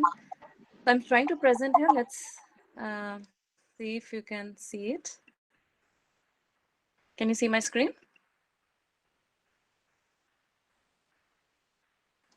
Can everyone see my screen? Yes, we can see that, Amita Paul. We can all see. And you can hear me. You can hear me well as well, right? Yes, yes. Go ahead. Okay, awesome. Thank you so much. And I start with apologies for joining in late. And in that process, I've missed a few sessions prior to me. But I must say one thing, that as I started my day, as I sat into this room and like joined the session, the sun had just risen right outside my window. And I hadn't felt better before. It felt so nice to be starting your day talking about something so powerful, not just for us, but for the generations ahead. So I'm very thankful to be able to do this and start my day with this. And hopefully every day could be started with such nice, things where you're not thinking about yourself. Um, so I've known Makrant Bhaiya, Mr. Makrant Bhoot, for many years now, decades. My knowledge and understanding of sustainability is watching him do the things that he's been doing. And he's been a big, inspiration for me. And for most parts, I didn't understand what he's doing. For most parts, like, why is he doing all of that? And then gradually over a period of time, you start realizing, you start experiencing. And I believe, inspirations from people like Makrant Booth and others, and seeing the degradation that's happening in your surrounding, in your environment, makes you step up, makes you believe, uh, the role you can play there. So my presentation today is, I'm not representing all the other experts of sustainability in the room, but I'm going to present the common people, like people who are starting on this journey, and sharing some of the experiences from my lenses, from how I see, and I wouldn't be saying anything that hasn't been discussed before. or that's not a reputation, but it's just the lens that I'm seeing it from, and hope there are things that can be valuable and things that can be taken, from you, from here. I want to start my journey not necessarily talking about me, but few things that has shaped my career and over again. So I believe whenever you start learning something new, it's again a new journey, right? So if I think about sustainability and environmental awareness, I believe it's again a new journey, something that was not part of my mental model until recently.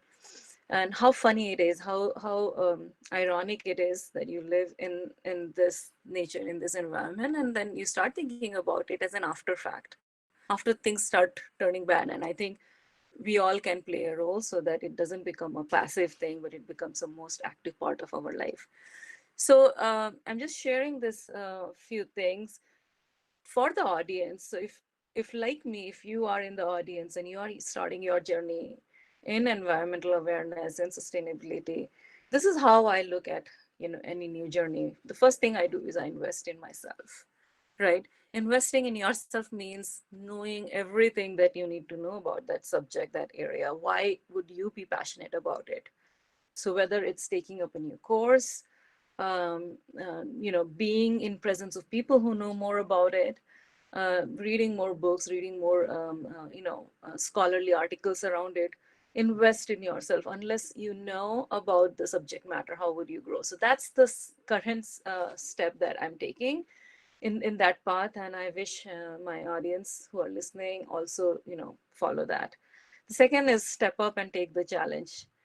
The fact that I'm speaking on sustainability completely reflects that step. When Makranji asked me to talk about sustainability and to talk about the business value drivers, I was like, hey, I do not know much about it. I'm not an expert. How can I talk about that? And he asked me to share my knowledge and whatever my background is and bring it into the mix. And that was an opportunity for me to sure step up and take the challenge. And in that process, already in the last few days and thinking about this topic, I've already felt like I feel like I'm more involved in it than I was ever before. The next step is be replaceable. So once you're starting doing that, bring in more people so that what you're doing right now, others do it and you take the next step, right? So be replaceable. Next is act the role. Now, who do I want to be like? Do I want to be like more on the Gandhian philosophy side? Do I want to be more on the business, the capital drivers of the economy, and see what they are doing and try to be there? So find a place for yourself, find where you want to be and how you want to bring that change, and start acting that role, start doing that. The next one is creating your own. I mean, it's one thing to be following, it's one thing to be being part of some organization and contributing, but the biggest change, in my personal opinion, in all my past backgrounds have happened when I've tried to create my own.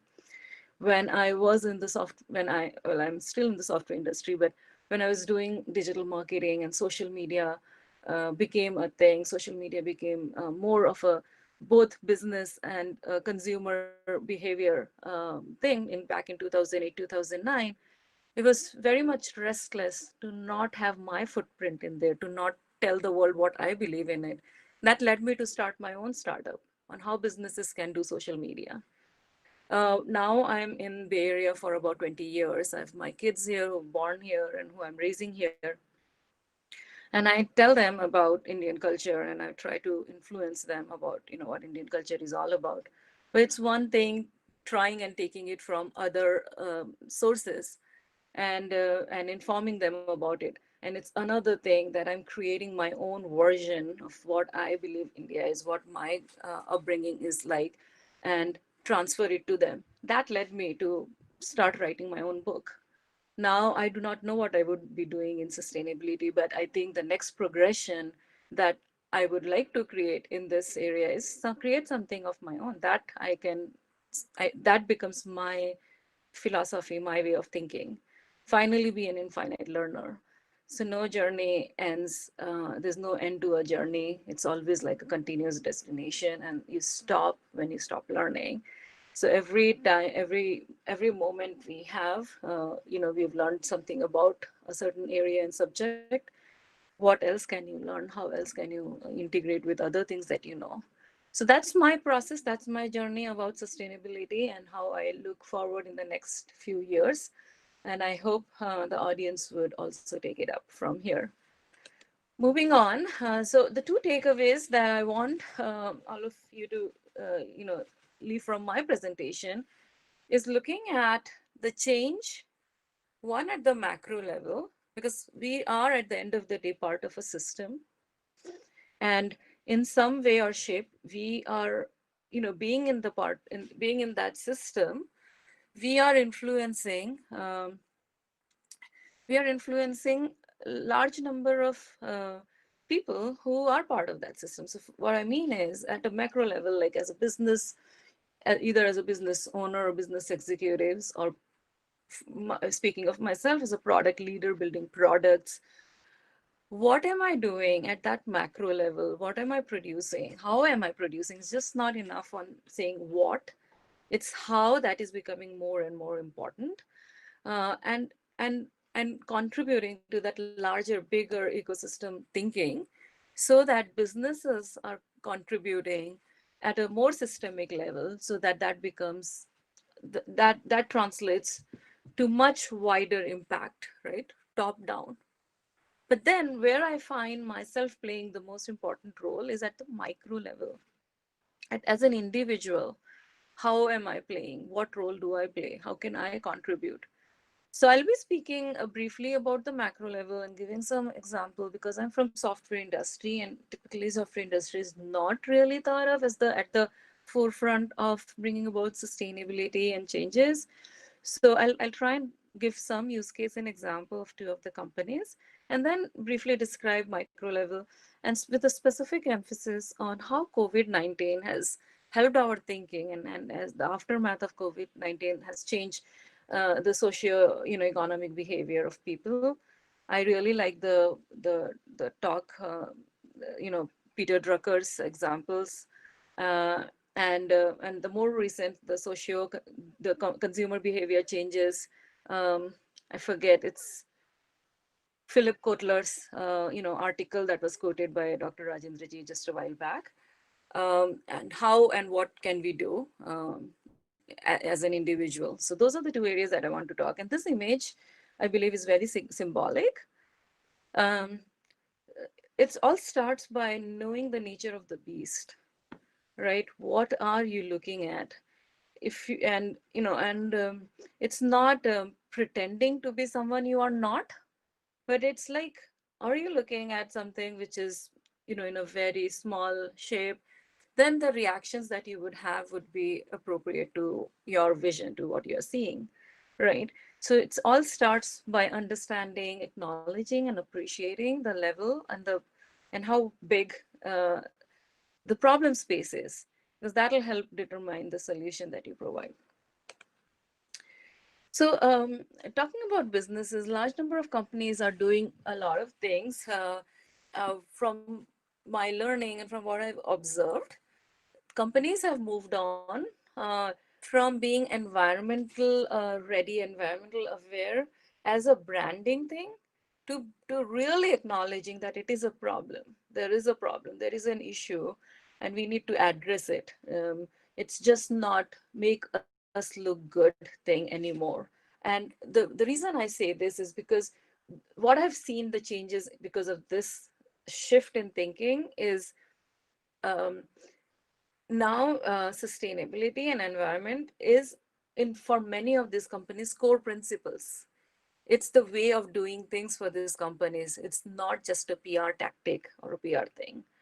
And I think that's a very great move. We are still a long way ahead, to make it like a general practice. But I think those are some really good examples that some of these companies are setting up by making sustainability and environmental choices as part of their core principle and business value. Talking about Microsoft, just a quick use case. So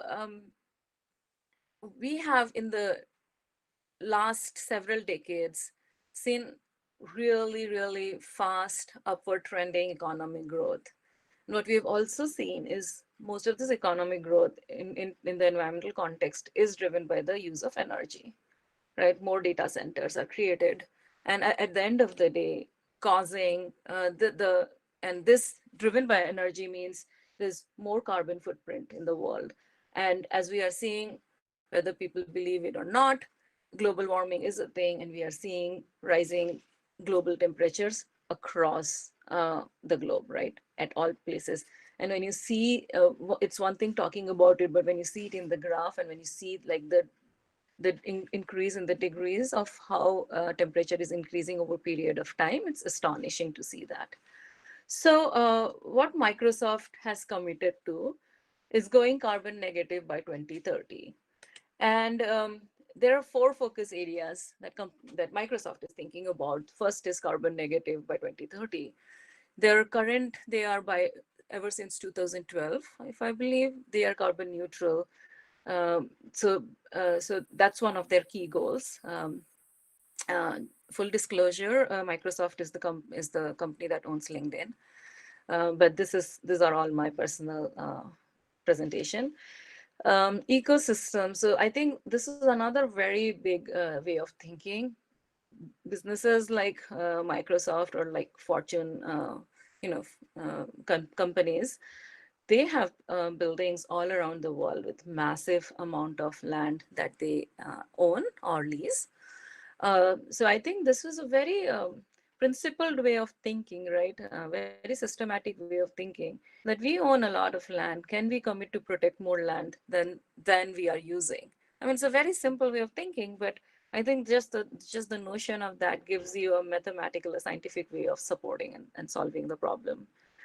Water. So the other thing that Microsoft is considering, and companies like Microsoft are considering, are development of technologies uh, to make smarter decisions, not just about water, but about all of the above, right? How are we using land? How are we using, what's our carbon fees that we are paying? And not just for us, how is our supply chain? Because companies like Microsoft are built on supply and value chains. It's just not if we do the things correct, everything works better, right? The supply chain that we work with, the companies that we work with, are they equipped? If they are not equipped, can we support them? So those are some of the actions that companies that Microsoft is taking by building and creating technologies to make smarter decisions about use of water, for instance. And finally, the last focus area for them is waste. um, it's one area where a lot of companies have actually taken strides in. So material reuse and recycle and reducing waste, but doing it in a very scientific and a methodical way. Quickly moving on to another example, not too different, but Adobe. We have at some point in time all used some of the Adobe products. So their areas of focus are like product innovations, building products that that already help, you know, paperless transactions, for instance, and make collaborations more helpful. Operational sustainability. So one thing I really picked up from there was building LEED certified offices. Um, you know, all of those things take commitment. And finally, building partnership, not unlike Microsoft, where you're looking into your supply chain. Even Adobe is like focusing on two things: policy advocacy, so working with government organizations, working with other organizations to influence policies that would have a very positive impact on the path forward for sustainability. There are many other examples, but these are the two use cases at the macro level, where, from how businesses in the software industry are taking steps, adding them as part of their core values, and you know, employees at the end of the day are individual, but enlisting employees to participate in those drives, um, kind of creating a very big change momentum across. Moving on to the micro level, micro way of life, sustainability as a way of life. I heard, Makarant, who mentioned that, and also in the presentation earlier, sustainability as a way of life. And there are two things I really like to focus on here. One is the choices we make. I've heard this a lot in many different ways: minimalistic life, the Gandhian way of life, simplicity, simplify. I have a slightly different point of view here. I very much believe consume what you need and define clearly what you need. We sometimes have no control on the things that, and we have no differentiation between need and want sometimes. So be very, clear about those things and conscious about those things. But at the same time, I do not believe consumerism is wrong. Being thinking capitalistic way is wrong. It's the way our economy would grow. It'll sustain a lot of sellers in the business, people who are producing things. Uh, but where we can contribute to and bring change is the choices of products that we use, helping shape and reshape the people who produce those products. So while yes, I agree in simplicity, but I do not necessarily believe that we should stop using things as much. And the next one, which is very core to me, which is kind of my life principle, is what are we teaching the next generation? I live my life through the lens of my children, and if within my household I cannot see these two individuals. This picture is of my children, in fact. If in my household I cannot see these two children growing up into the citizens of the world who will carry forward some of these principles, how can I expect the world to be changing? So I think it starts very much at my home and within the area of my influence. Now, quickly moving on to what does that mean? What role can I play in? What has COVID-19 done to change and shape some of the thinking, right? So I mean, there's nothing more I can add to what COVID-19 has done to us in all aspects of our life. It's brought in a period of uncertainty, anxiety, and confusion, but I am also a true believer that order comes from chaos. It's only in the tough times and how we deal with those tough times is how we realize what we are made of and what we can really like do and how we cope with it. My only worry, nervousness, I'm seeing some very good signals out of it, like as an aftermath of COVID, like how we are leading our lives. My only worry is once we get back to normalcy, and like I'm sure this will be in the rare window soon, but once we get back, I hope and strongly believe and try my best to influence that the good lifestyle that we have imbibed because of COVID, or rather in spite of COVID, we continue with that. We continue some of the good things that has come out of it, the order that has come out from this chaos. So here are a few bullet points. The first one is working from home. And working from home as with children, working from home with parents who you have to take care of. Working from home has so many dimensions. It has taken, like, now it's 4 months for some of us, or 5 months for some of us working from home.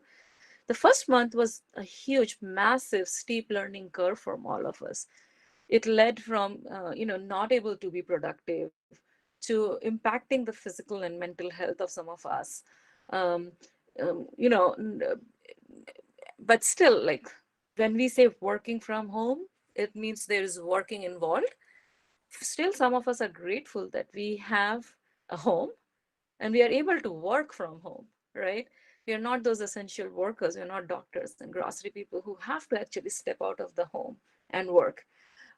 So I start all of this with a very strong sense of gratitude. But what working from home has taught us as individuals, and also the businesses, is you don't need to really travel. You can get a lot of things done through web conferences, through online means and mechanisms, right? Um, Certain organizations, certain business functions in organizations are very um, travel heavy. For example, sales. It has always been felt that you need to travel and be face to face with the client. For the last 4 or 5 months, and I've been interviewing quite a few people who are in those roles, and I've been asking, has anything impacted? So the impact has been more of a global nature, but not necessarily. people very soon adjust. People very soon try and understand. And there, of course, would be some things that cannot be done without face to face, but it would significantly reduce those travel times and the pollution that you create because of going from back and forth. And you learn to maintain a good fine balance of work and personal life. So again, sustainability, one is okay in the environment and other things, but sustainability is working all across. So the kind of balance you create, I think we have learned that by working from home. Um, Philip Kotler mentioned this, I believe, social versus physical distancing. So yes, this has brought in social distancing, but what it has also done is like this physical distancing, the relationship between people. I do not think that has changed. In fact, in my personal case and in few of the people I've spoken with, it has improved. So now my family, my parents live in Kolkata, my sisters live in all other places, my nieces and nephews are all around the world.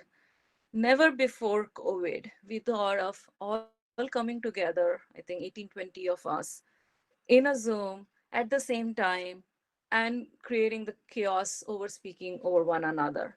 Never before we had thought. And it was such a joy doing that. We have now, we try now to reach out to people who we have not spoken in a long time. We just pick up a call, just how we used to do that before, right? So yes, social distancing has happened, but physical distancing, it's not necessary that we lose those relationships. Last 2 points, outdoors and appreciating natures. To be very honest and transparent, before COVID, I did not really know my neighbors. Here, you go out for work in the morning, you step out of your home in the garage, you leave the home, and you come home. And all you do is over the weekends, you go for hikes and do the outdoors. So that's something which I'm very passionate about and I continue to doing. But just walking in my street, I've known so many people. I've seen so many things. I've seen some of the problems in the community. I've seen like, okay, what can be addressed? And it brings a very good thing for me to talk with my kids. Hey, did you see, the traffic signal there is broken? What can we do about it? Or the stop sign doesn't work. What can we do about that? And finally, practicing self-care.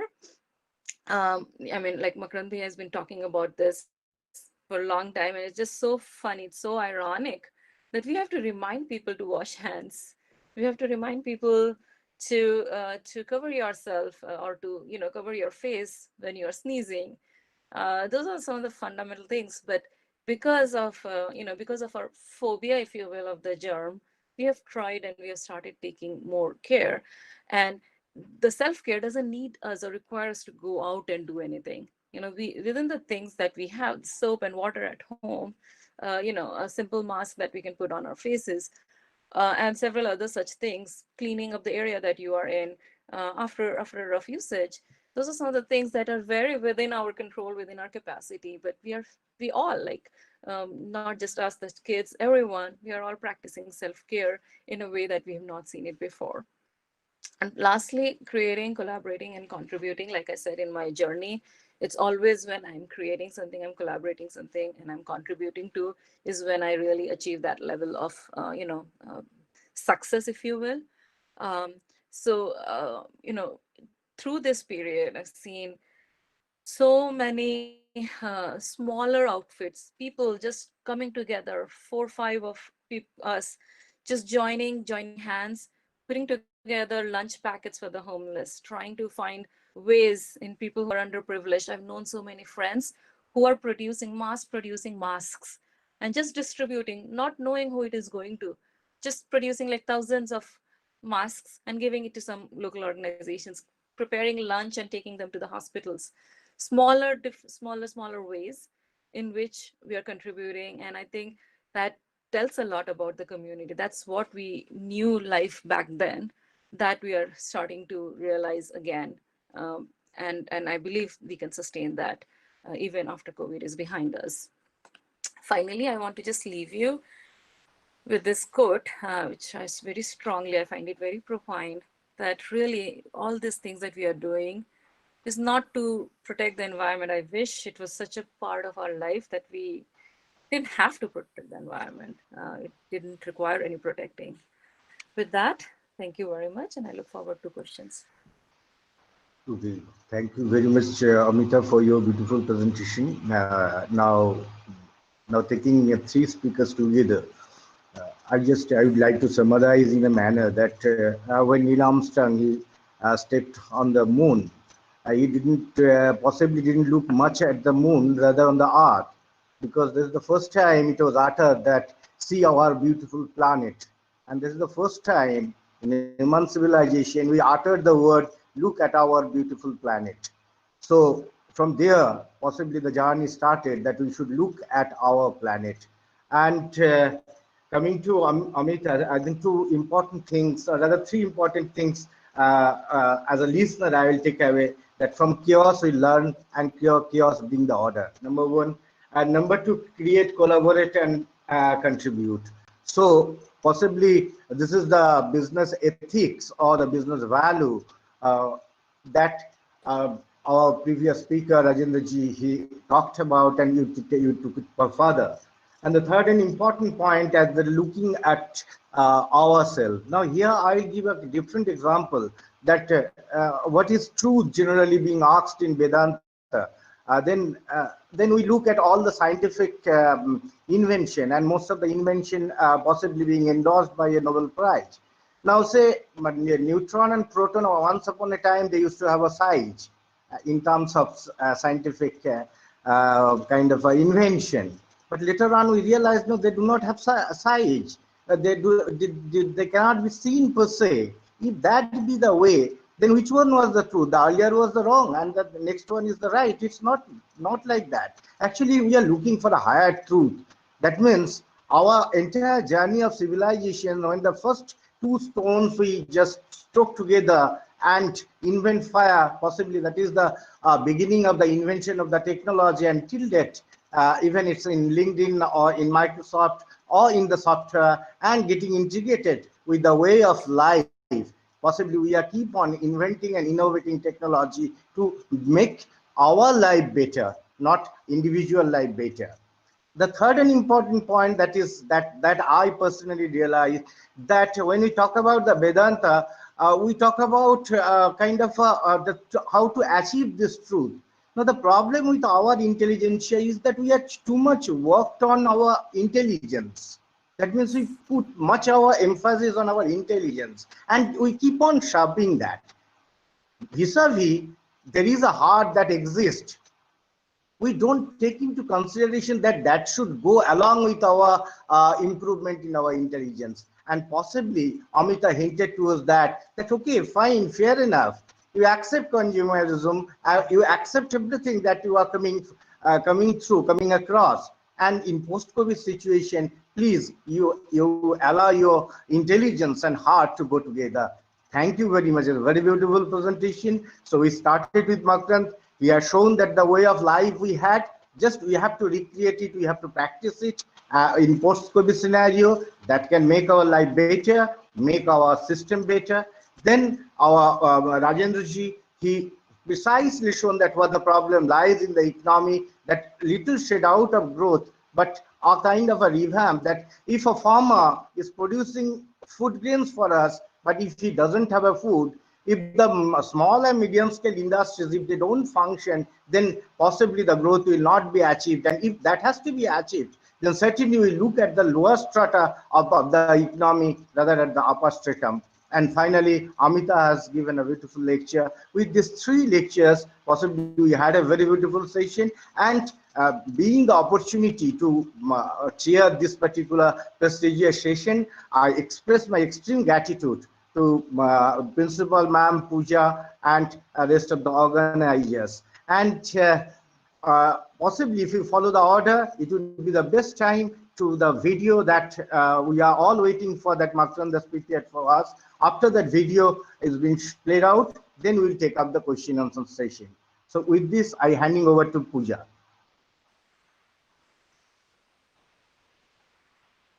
Yeah, thank you so much, Anjan, for summarizing in such a beautiful way all the three lectures, and they're so intertwined and interconnected. It is really well appreciated, amazing session, and I really congratulate. But yeah, before we take up the question answer session, I request Harshita to just play the video. Let's have a video.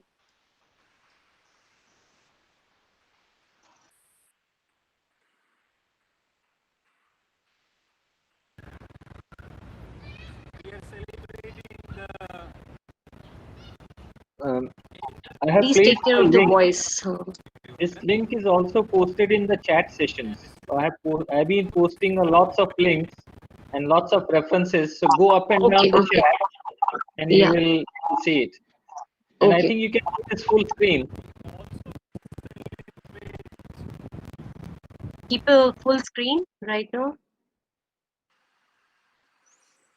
Mhm. Basically, I'm saying that, hey, here is this yoga mat, and this is very unsustainable.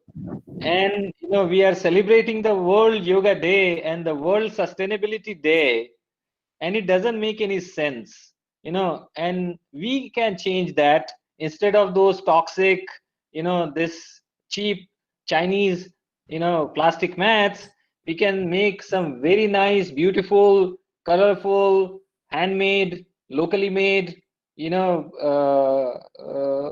our daris, our mats, every culture, whether that's Asia, India, Africa, Assam, Gujarat, or Kenya, Uganda, or Sahara, anywhere you go, they are making their own wonderful things.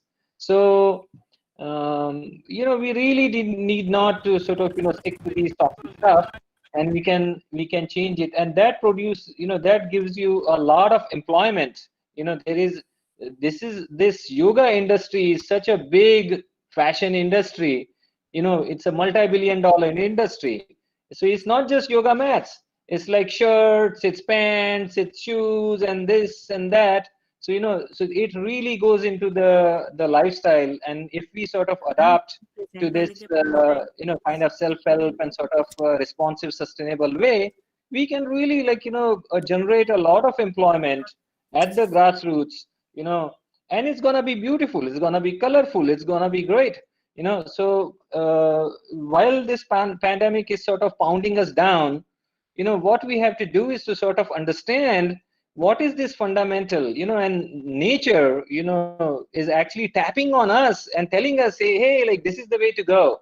So I think, you have to look at it that way, and then go back to the chat session where you can actually go up and down. And I have put a lot of different clips, as people were talking, like, when Amita ji was talking about, like, how things are going on in the home.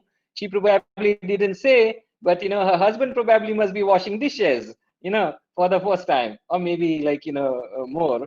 But that is also a multi-billion-dollar industry. We call it clean tech. Your detergents, your soap wash, your shampoo, your hand wash, your floor wash, your toilet wash, this thing, that thing. So what is actually happening is, we really don't need that. A lot of that stuff can be locally produced, and then they will be much more milder, and then we will be sending much less toxic stuff into our waters. So I'm just gonna wrap up that, but I'm gonna say that, maybe if you don't have too much time for questions and answers, just like go up and down through the chats. There must be at least 10, 15 different clips and videos and new notes I have sent, and especially to Amita ji and the home front and the husbands doing cleaning. I have put the original soap guy. Because of him, like, we have this weapons of mass protection. His name is Dr. Semmelweis, and Google dedicated a doodle on him on March 17, which was after Holi. So go check that. It's a Wikipedia link for Dr. Semmelweis, and he came before Louis Pasteur. If we have to make our milk good, like, you have to boil it.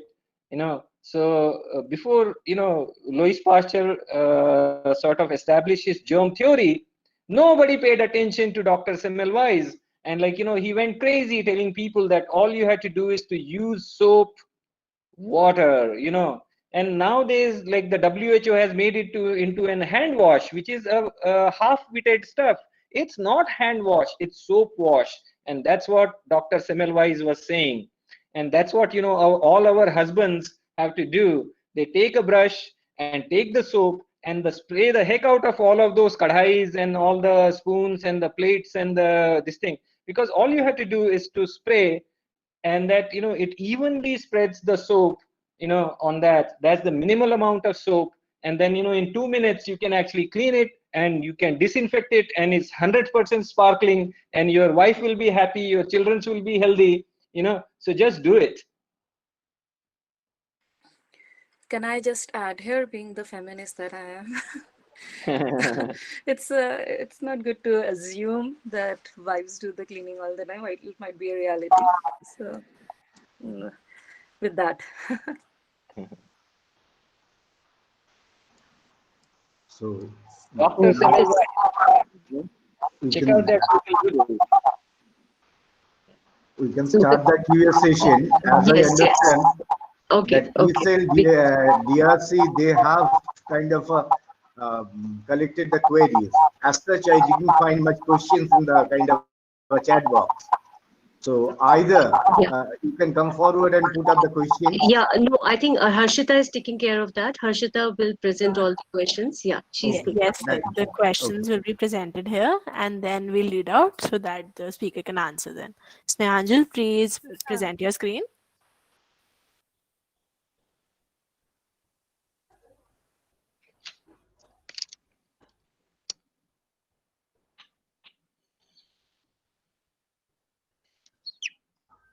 Hope it's visible to everyone. Yes, Yes. it is. It is. So this is the link. It is in the chat box also. If anyone has any questions, please feel free to ask on this. Okay, so our first question is from Ms. Amita Paul. Ma'am, in your opinion, what is the right strategy regarding entrepreneurial activities in relation to the COVID-19 pandemic, especially for graduate business students who have just entered work? Yeah, thanks. That's a great question. Really appreciate this question. So, for, I'll start with pandemic has also caused a lot of problems for especially the graduates, the students who are just coming out of business schools or any other schools, because the job opportunities are thinning, right? This is not the best time for you to be graduating and entering into the workforce, where workforce is not hiring at the same level as it was a year before or so, right? So it's already creating a concern. But if you have landed a job and if you already have a job, so I would say congratulations. That's really already a great start. Irrespective whether you are in the job or you're not, make the best use of this time. So the thing that you would like to see is what industries and how, first of all, when you start something, when you start an entrepreneurial venture, you do it because there is a problem and you're trying to solve that problem, right? So it's not changed. So in this current circumstances, what is changing? What is the new behavior? Most of the thing is going online. So you would see people spending more time online. Education is going online. Different segments of the consumers in the education industry, if we just stay with ed tech for a little bit, you would see they have different needs, right? All the way from how can you expect kindergartners to have an online education, right? Versus people who are at a much higher spectrum in that segment. What can you do in that area? How can you contribute? The other, so EdTech is definitely one big area where you can think of and find a problem that maybe you can potentially address. The second one is collaboration. This is becoming the whole, all the web conferences, as you can see, is all about collaboration. Are there any areas that are currently not being met that you can influence and get people activated um, through those collaborations would be another ways. So I'll just end saying this is the right time. If you do not have a job or if you have a job, try and find problems that you can solve. It's mostly in the areas of things that could be done physically and now moving in online, and see how you can put that together. Thank you, ma'am, for such an insightful answer. Now we move on to the second question, which is for Mr. Makrant. What encouraged you to go on a satyagraha, and what is the most important SDG according to you?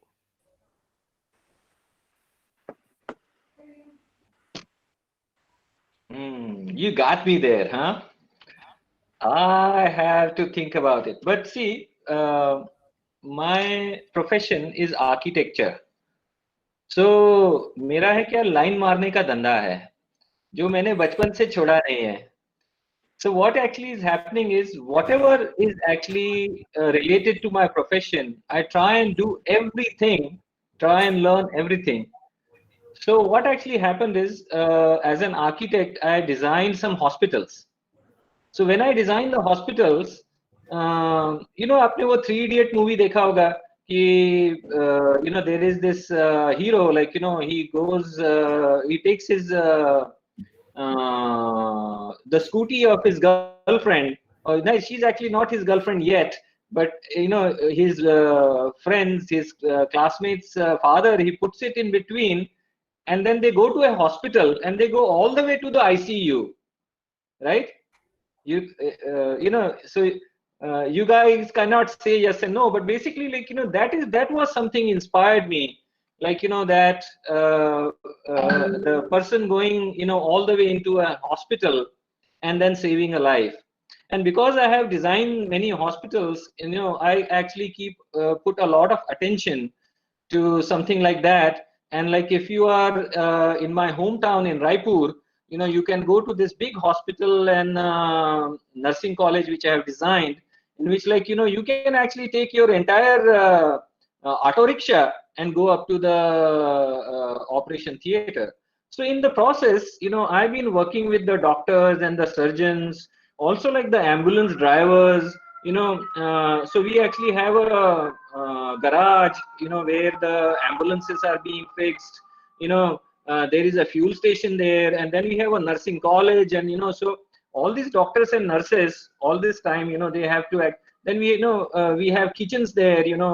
A lot of people are eating. We have to think about nutrition. Then after that, we have lots of laundry. Like not only you have to sort of do that surgical sterilization, but the bed sheets and whatnot. So this is a 24-hour 7 days non-stop life and death work.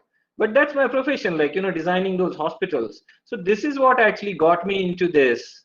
And then this is how, like whether that was between United States and India, I was able to sort of put together this whole professional network, which is becoming so effective that now we are training the IAS officers, IPS officers. We are training the um, teachers in the schools, and then the kids are actually taking these spray bottles and then they're spraying away, instead of municipalities being disinfecting. So this is actually has been a very strong learning.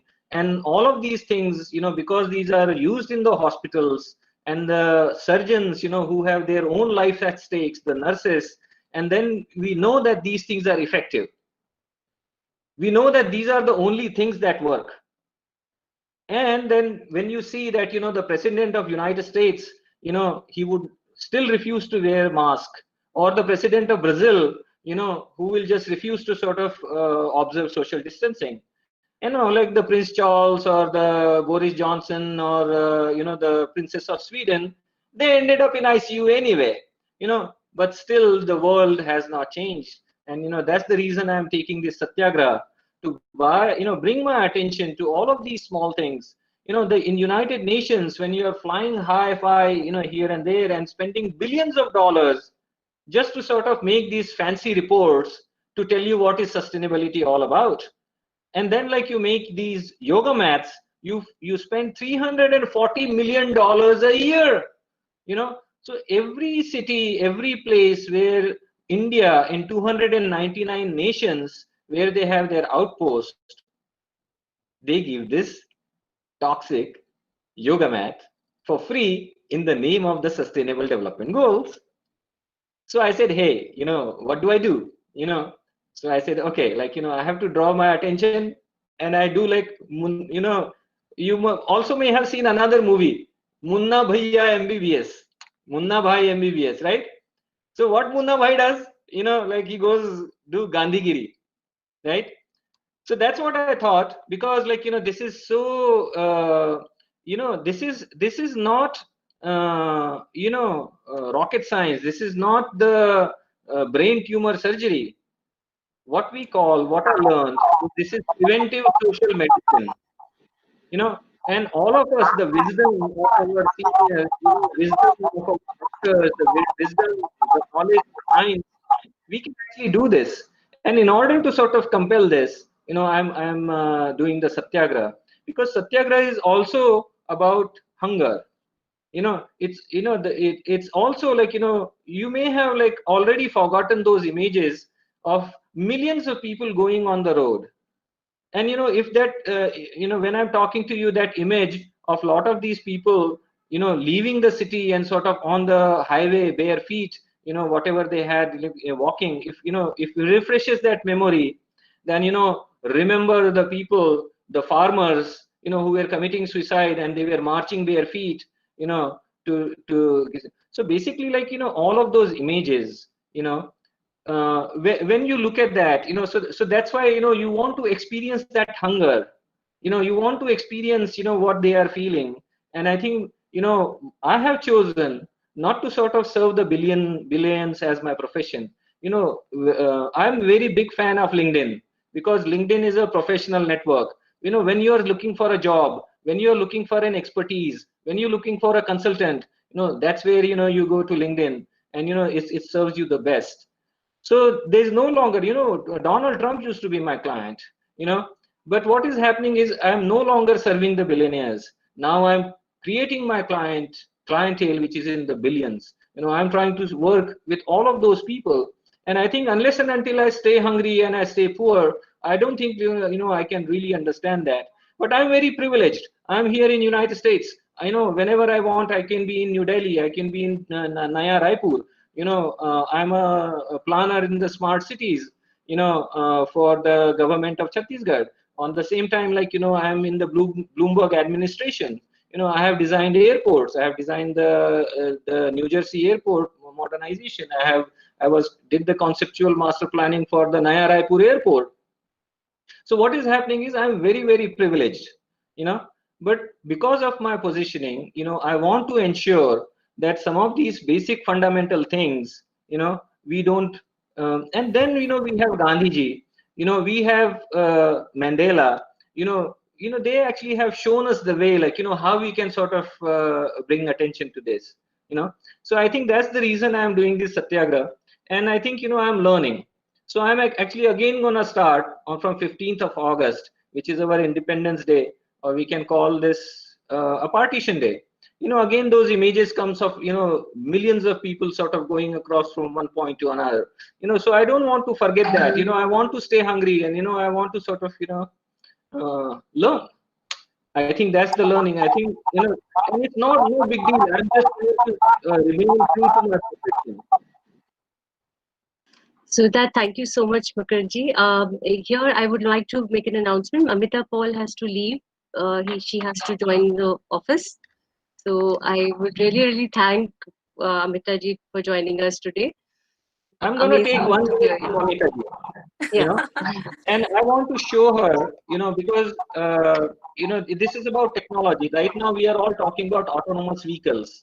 The battery, like, so right now, all of us, we have these smartphones, and all of these things, have these batteries.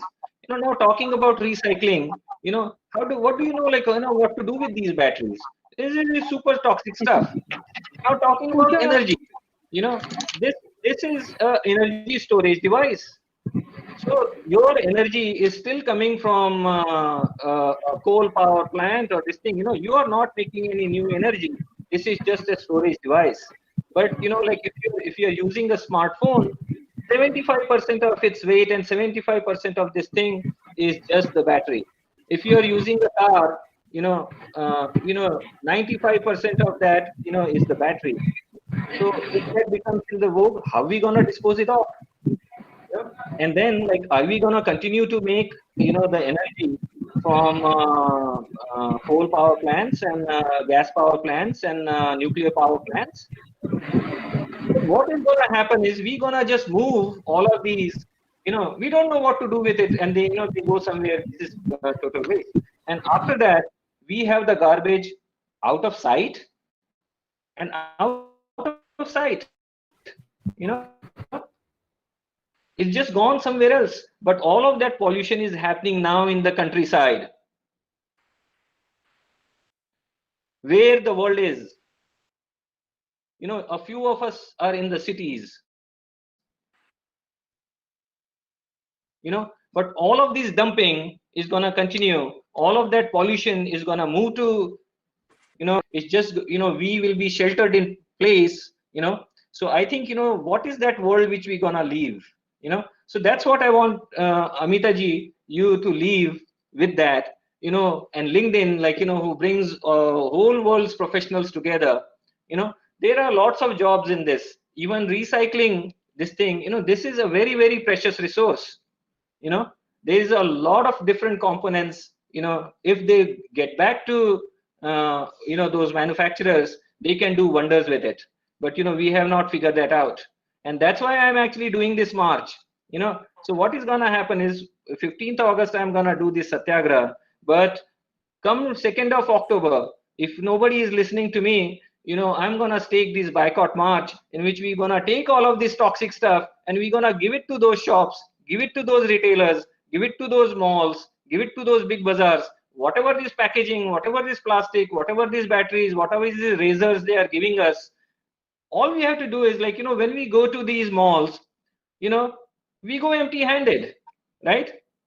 So take all of these garbage and let them figure out, let them sort it out, let them do whatever they want to do. Because talking about supply chains, all of these delivery people, the Amazon delivery guy or the pizza delivery guy who comes to your door, or the truck, which comes from the warehouse and puts the shelves of your kirana dukan or your big bazaar, all of those trucks, they go back empty. Those trucks can actually take back all of this garbage, all of that, and let those manufacturers, let those producers figure it out, what to do with it. Makrandya, sorry And to do it. interrupt. And this is SDG 12, the United Nations Sustainable Development Goal number 12. So now you know that. That's my favorite sustainable development goal. And then go to the target. And if you already know the target, go to the indicators. And if you are able to go to the indicators and able to read the report from some of the people over there, then your knowledge about this issue will be as good as Makran Bhoot, or it will be as good as your professors or your scientists. So I'll leave you with that. Thanks, Makrandya. Choose your sustainable goal. Choose your target, and let me know. Thank you You so can much. send me a LinkedIn message. I need to leave, but Bye bye. thank you so much, Pooja, Hello, and for Pooja. the organizers. Hello, Makrandya, I'll Pooja. just say one thing to you. Yes, Yudi ma'am. ko dakshinik kyun na Can I intervene? I had Ha, typed a question. Can I this interact Amita with ma'am, Mr. Makran? let Amita ma'am leave. She wants to leave little Okay, early. okay, fine. So Fair enough. Amita Fair ma'am, enough. you can. Fine. Thank you so much, Fine, ma'am, for fine, joining fine. us. Okay. Yeah. Okay. Yes, ma'am. Asha ma'am, just you can tell your question. Yeah. I've already mentioned it in the chat box. Ma'am, you Do can I say, need to you can repeat? speak. Yeah, you Can can I? speak on your Can own. I Yes, talk to yes. Mr. Makran? Sure. हाँ जी, मैं सुन रहा हूँ. नमस्ते. हाँ नमस्कार mister Makarand, आपकी तो chat बहुत जबरदस्त लगी, मुझे बहुत अच्छा लगा. डाउन टू अर्थ, जो हम लोग कहते हैं कि एक्साइटेड स्टेट में रहना तो मुश्किल होता है, चोट ज्यादा लगती है, तो बेहतर है ग्राउंड स्टेट में रहें. तो आप सही बिल्कुल बात है. ग्राउंड स्टेट में हैं. Thank you so much and congratulations for that, whatever you are doing. But my query is just that it's good that we have to keep on fighting. There's no doubt about this, because system is very, very apathetic, very indifferent. But my query is that how this satyagraha is effective, how much it is effective. This is just a sort of feedback. What have you realized? Because of the socio-political system is so indifferent, political class is so indifferent, and not only political, even very difficult to convince the people. भाई देखिए, Even अभी 15 educated अगस्त आ people, रहा it's है. very difficult to वो है convince हमारा them for a स्वतंत्रता change. दिवस. तो अभी क्या है कि जो आप स्वतंत्रता ये दिवस, जी जब फ्रीडम हाँ स्ट्रगल चल रहा था, उस हाँ समय तो हम लोग थे नहीं वहां पे. हम्म, एक तो उस समय वो गवर्नमेंट का क्या इंडिफरेंस था, वहां पे क्या जो डंडे पड़ते थे, है ना, वो किसको क्या जेल में डाल देते थे, तो अब तो क्या है कि वो अंग्रेजों की सरकार नहीं है, अब तो हमारी ही सरकार है।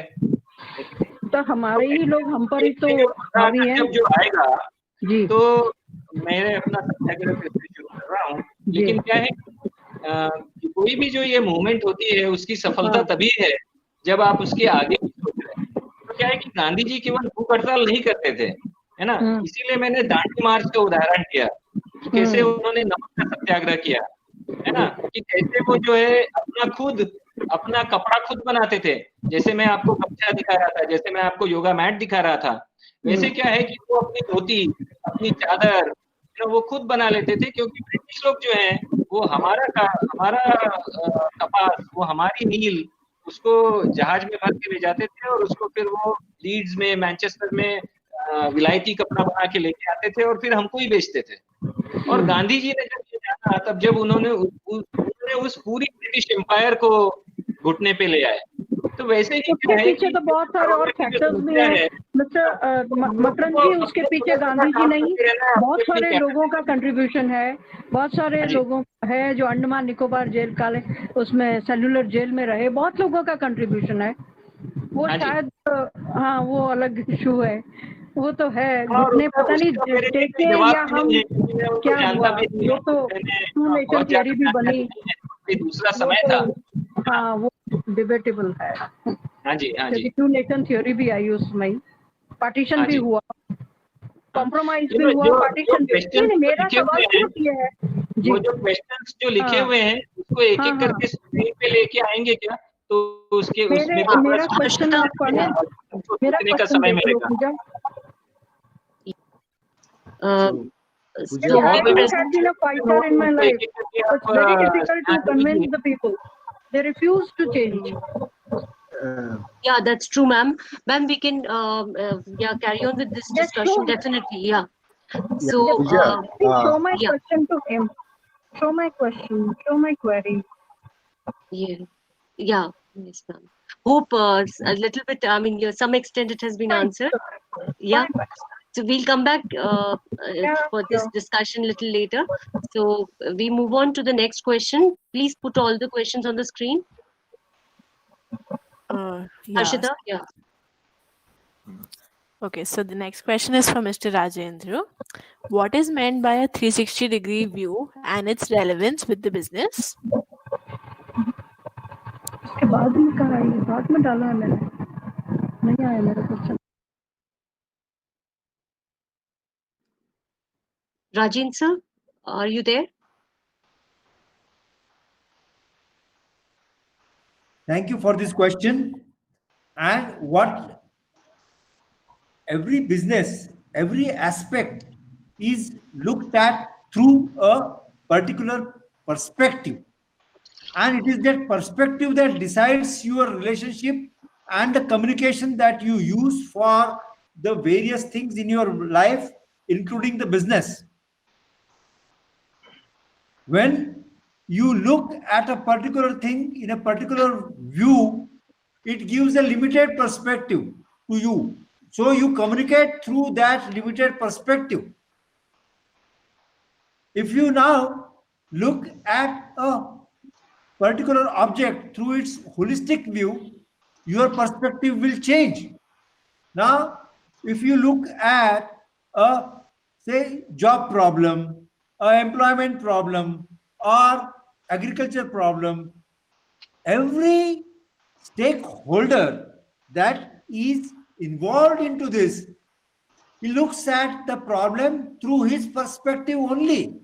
That is means that is where you feel that having the 360-degree view is important. Have I clarified enough, or you want still further explanation? Thank you. okay. Can the next question can be put forward? Yes. Yes, Nehanjal, the next question for Mr. Rajendra. Okay. Yeah. So happiness is a serious business. However, GDP per capita is one of the parameters for measuring happiness index. How can you relate happiness index and business value development together? Yes, every business, every aspect is considered in business value development. It is a holistic view.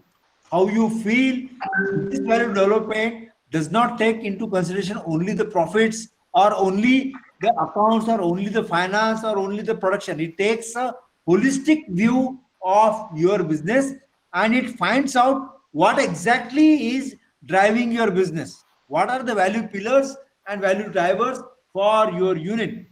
And this is how happiness is also how you feel is also included in the business value development analysis.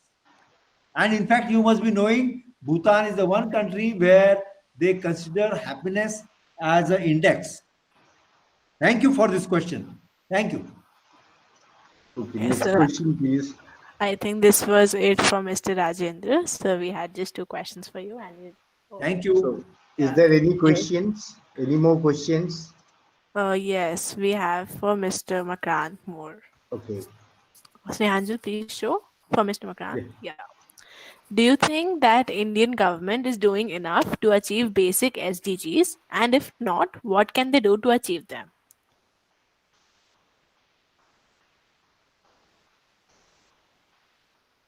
Sir, your mic is on mute.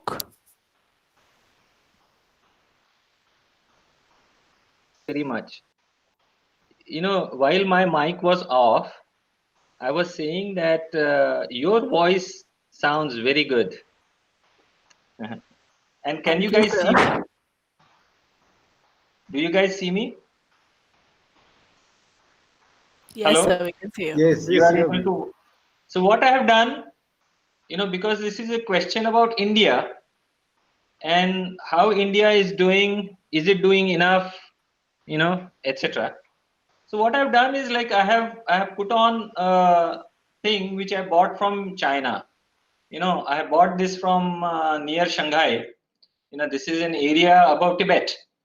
So because of Corona, we are now into this webinar.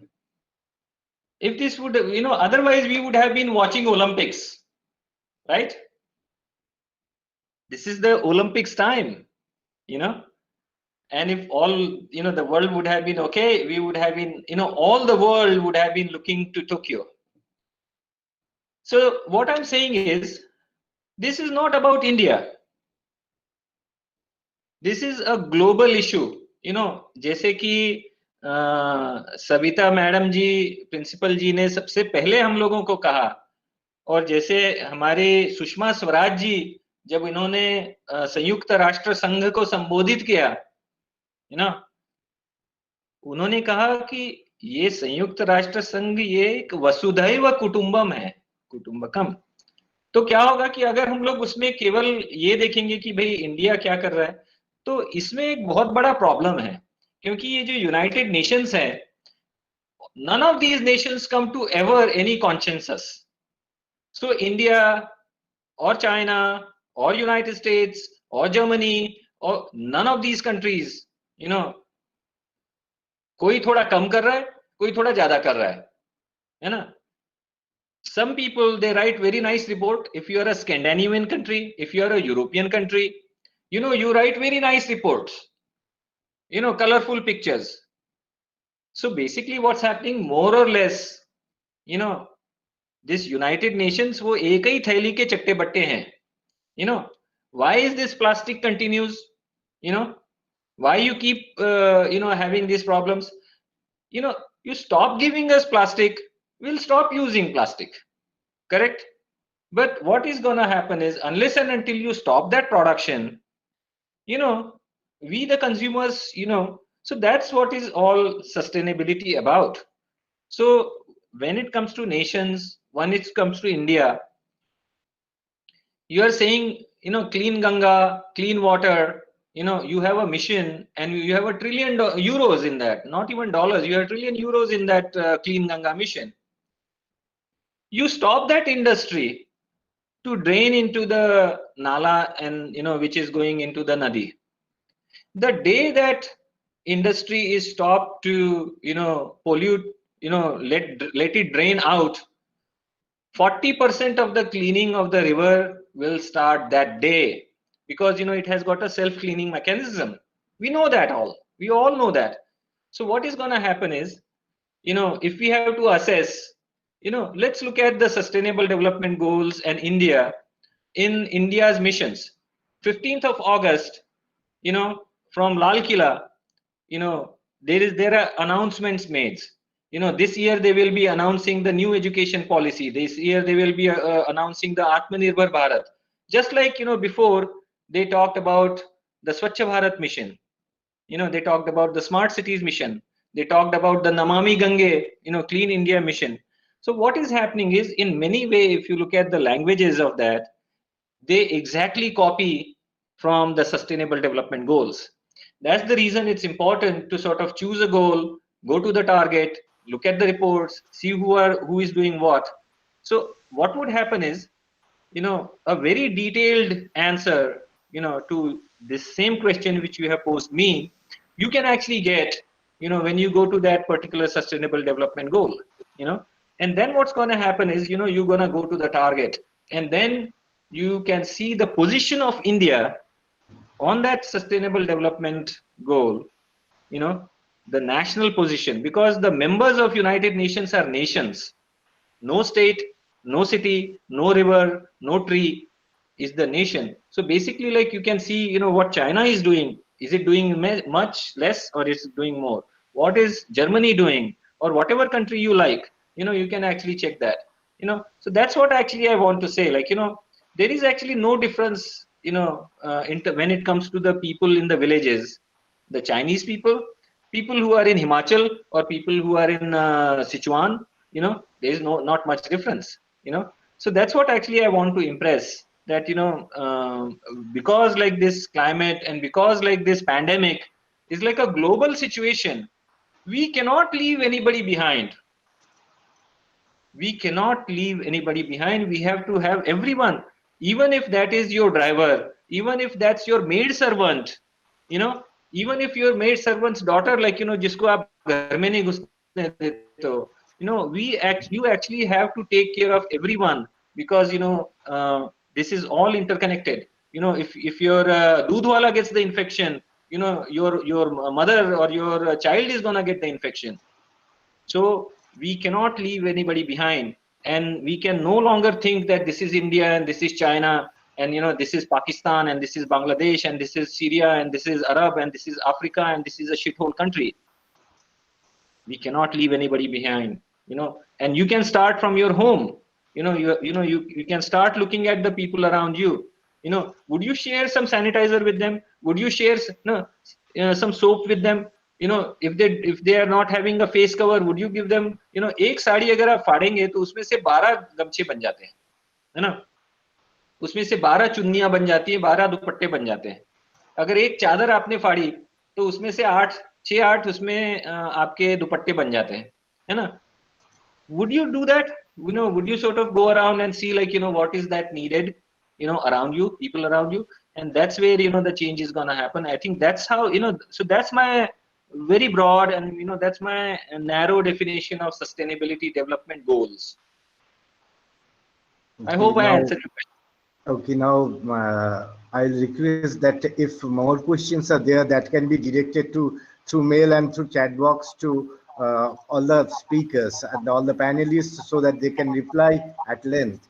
And keeping the time constant in mind, and having known that all of you are having important preoccupations. So now I will say that we close this question answer session, and I'll hand it over the session to conclude to Pooja. Yeah, Harshita, you give the instructions for the questions to be handed over later in the chat box. Yeah, so direct them, all the questions. We'll mail the questions to each of the speaker individually then. Okay. Yeah, I think that will be good enough. Yeah. So, okay, ma'am. yeah. Snehanjali, So, you can stop presenting. yeah, stop presenting.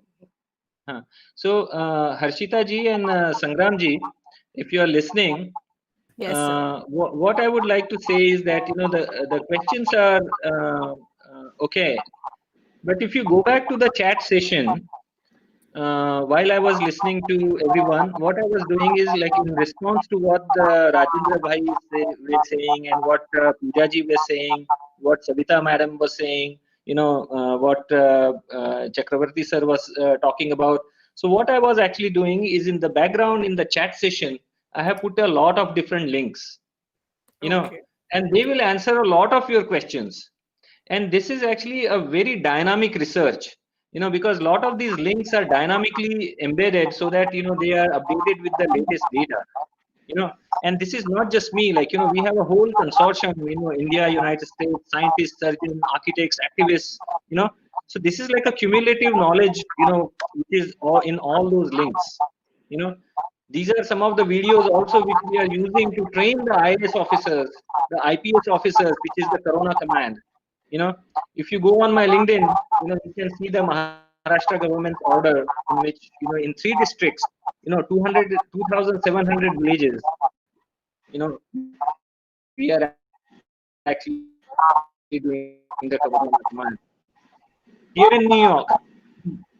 But what we are doing is like we are working with the leadership over here, trying to communicate with them. So what I suggest is go back to the chat and make sure that some of these links, some of the short stories, you know you can actually, which are little links which are scattered. There must be at least 10-15 links which I have posted, to share that also with everyone. Yes, that will be a good idea. We will do that definitely.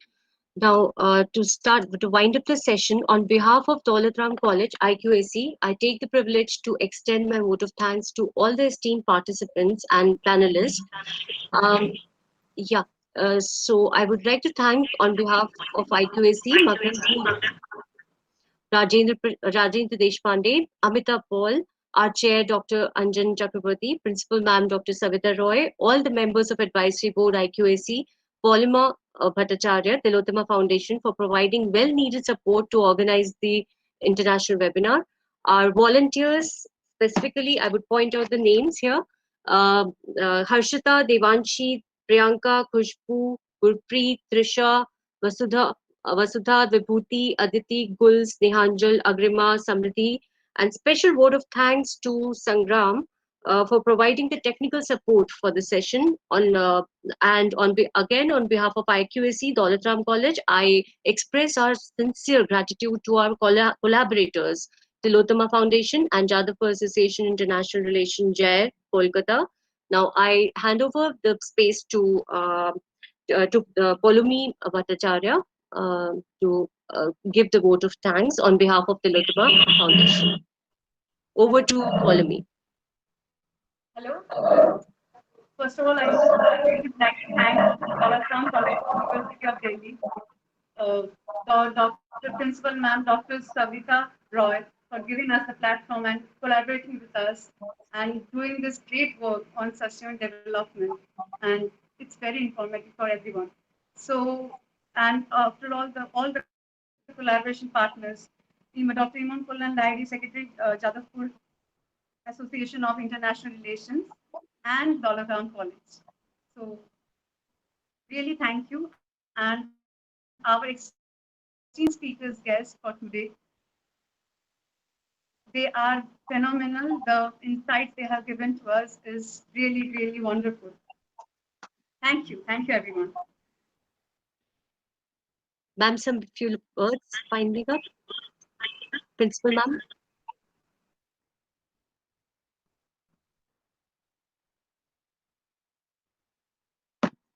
I think we end the session now.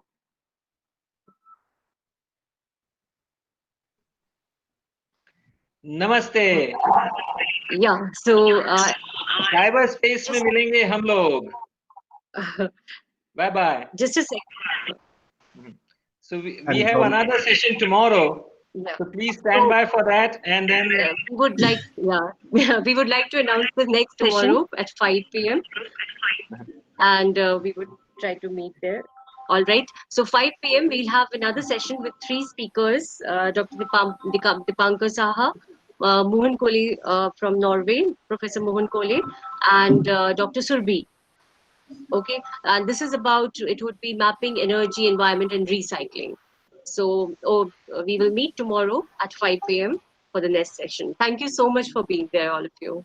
Yeah, and from my end also, many thanks to Makranji, Rajendraji, as well as Madam Amrita. It's a great session, and it's a great learning process, and possibly we can work mile together. Well, I would also like to add thanks to Pooja ma'am for associating, for doing all the hard work, doing all the things for us. And she has done a great job with us. We have done, all of us have worked really hard for this session. Thank you. Thank you, Pooja ma'am. Yeah, most welcome, Paul. It was great working with you. I know. Me too. Me too. Same experience from you. Yeah.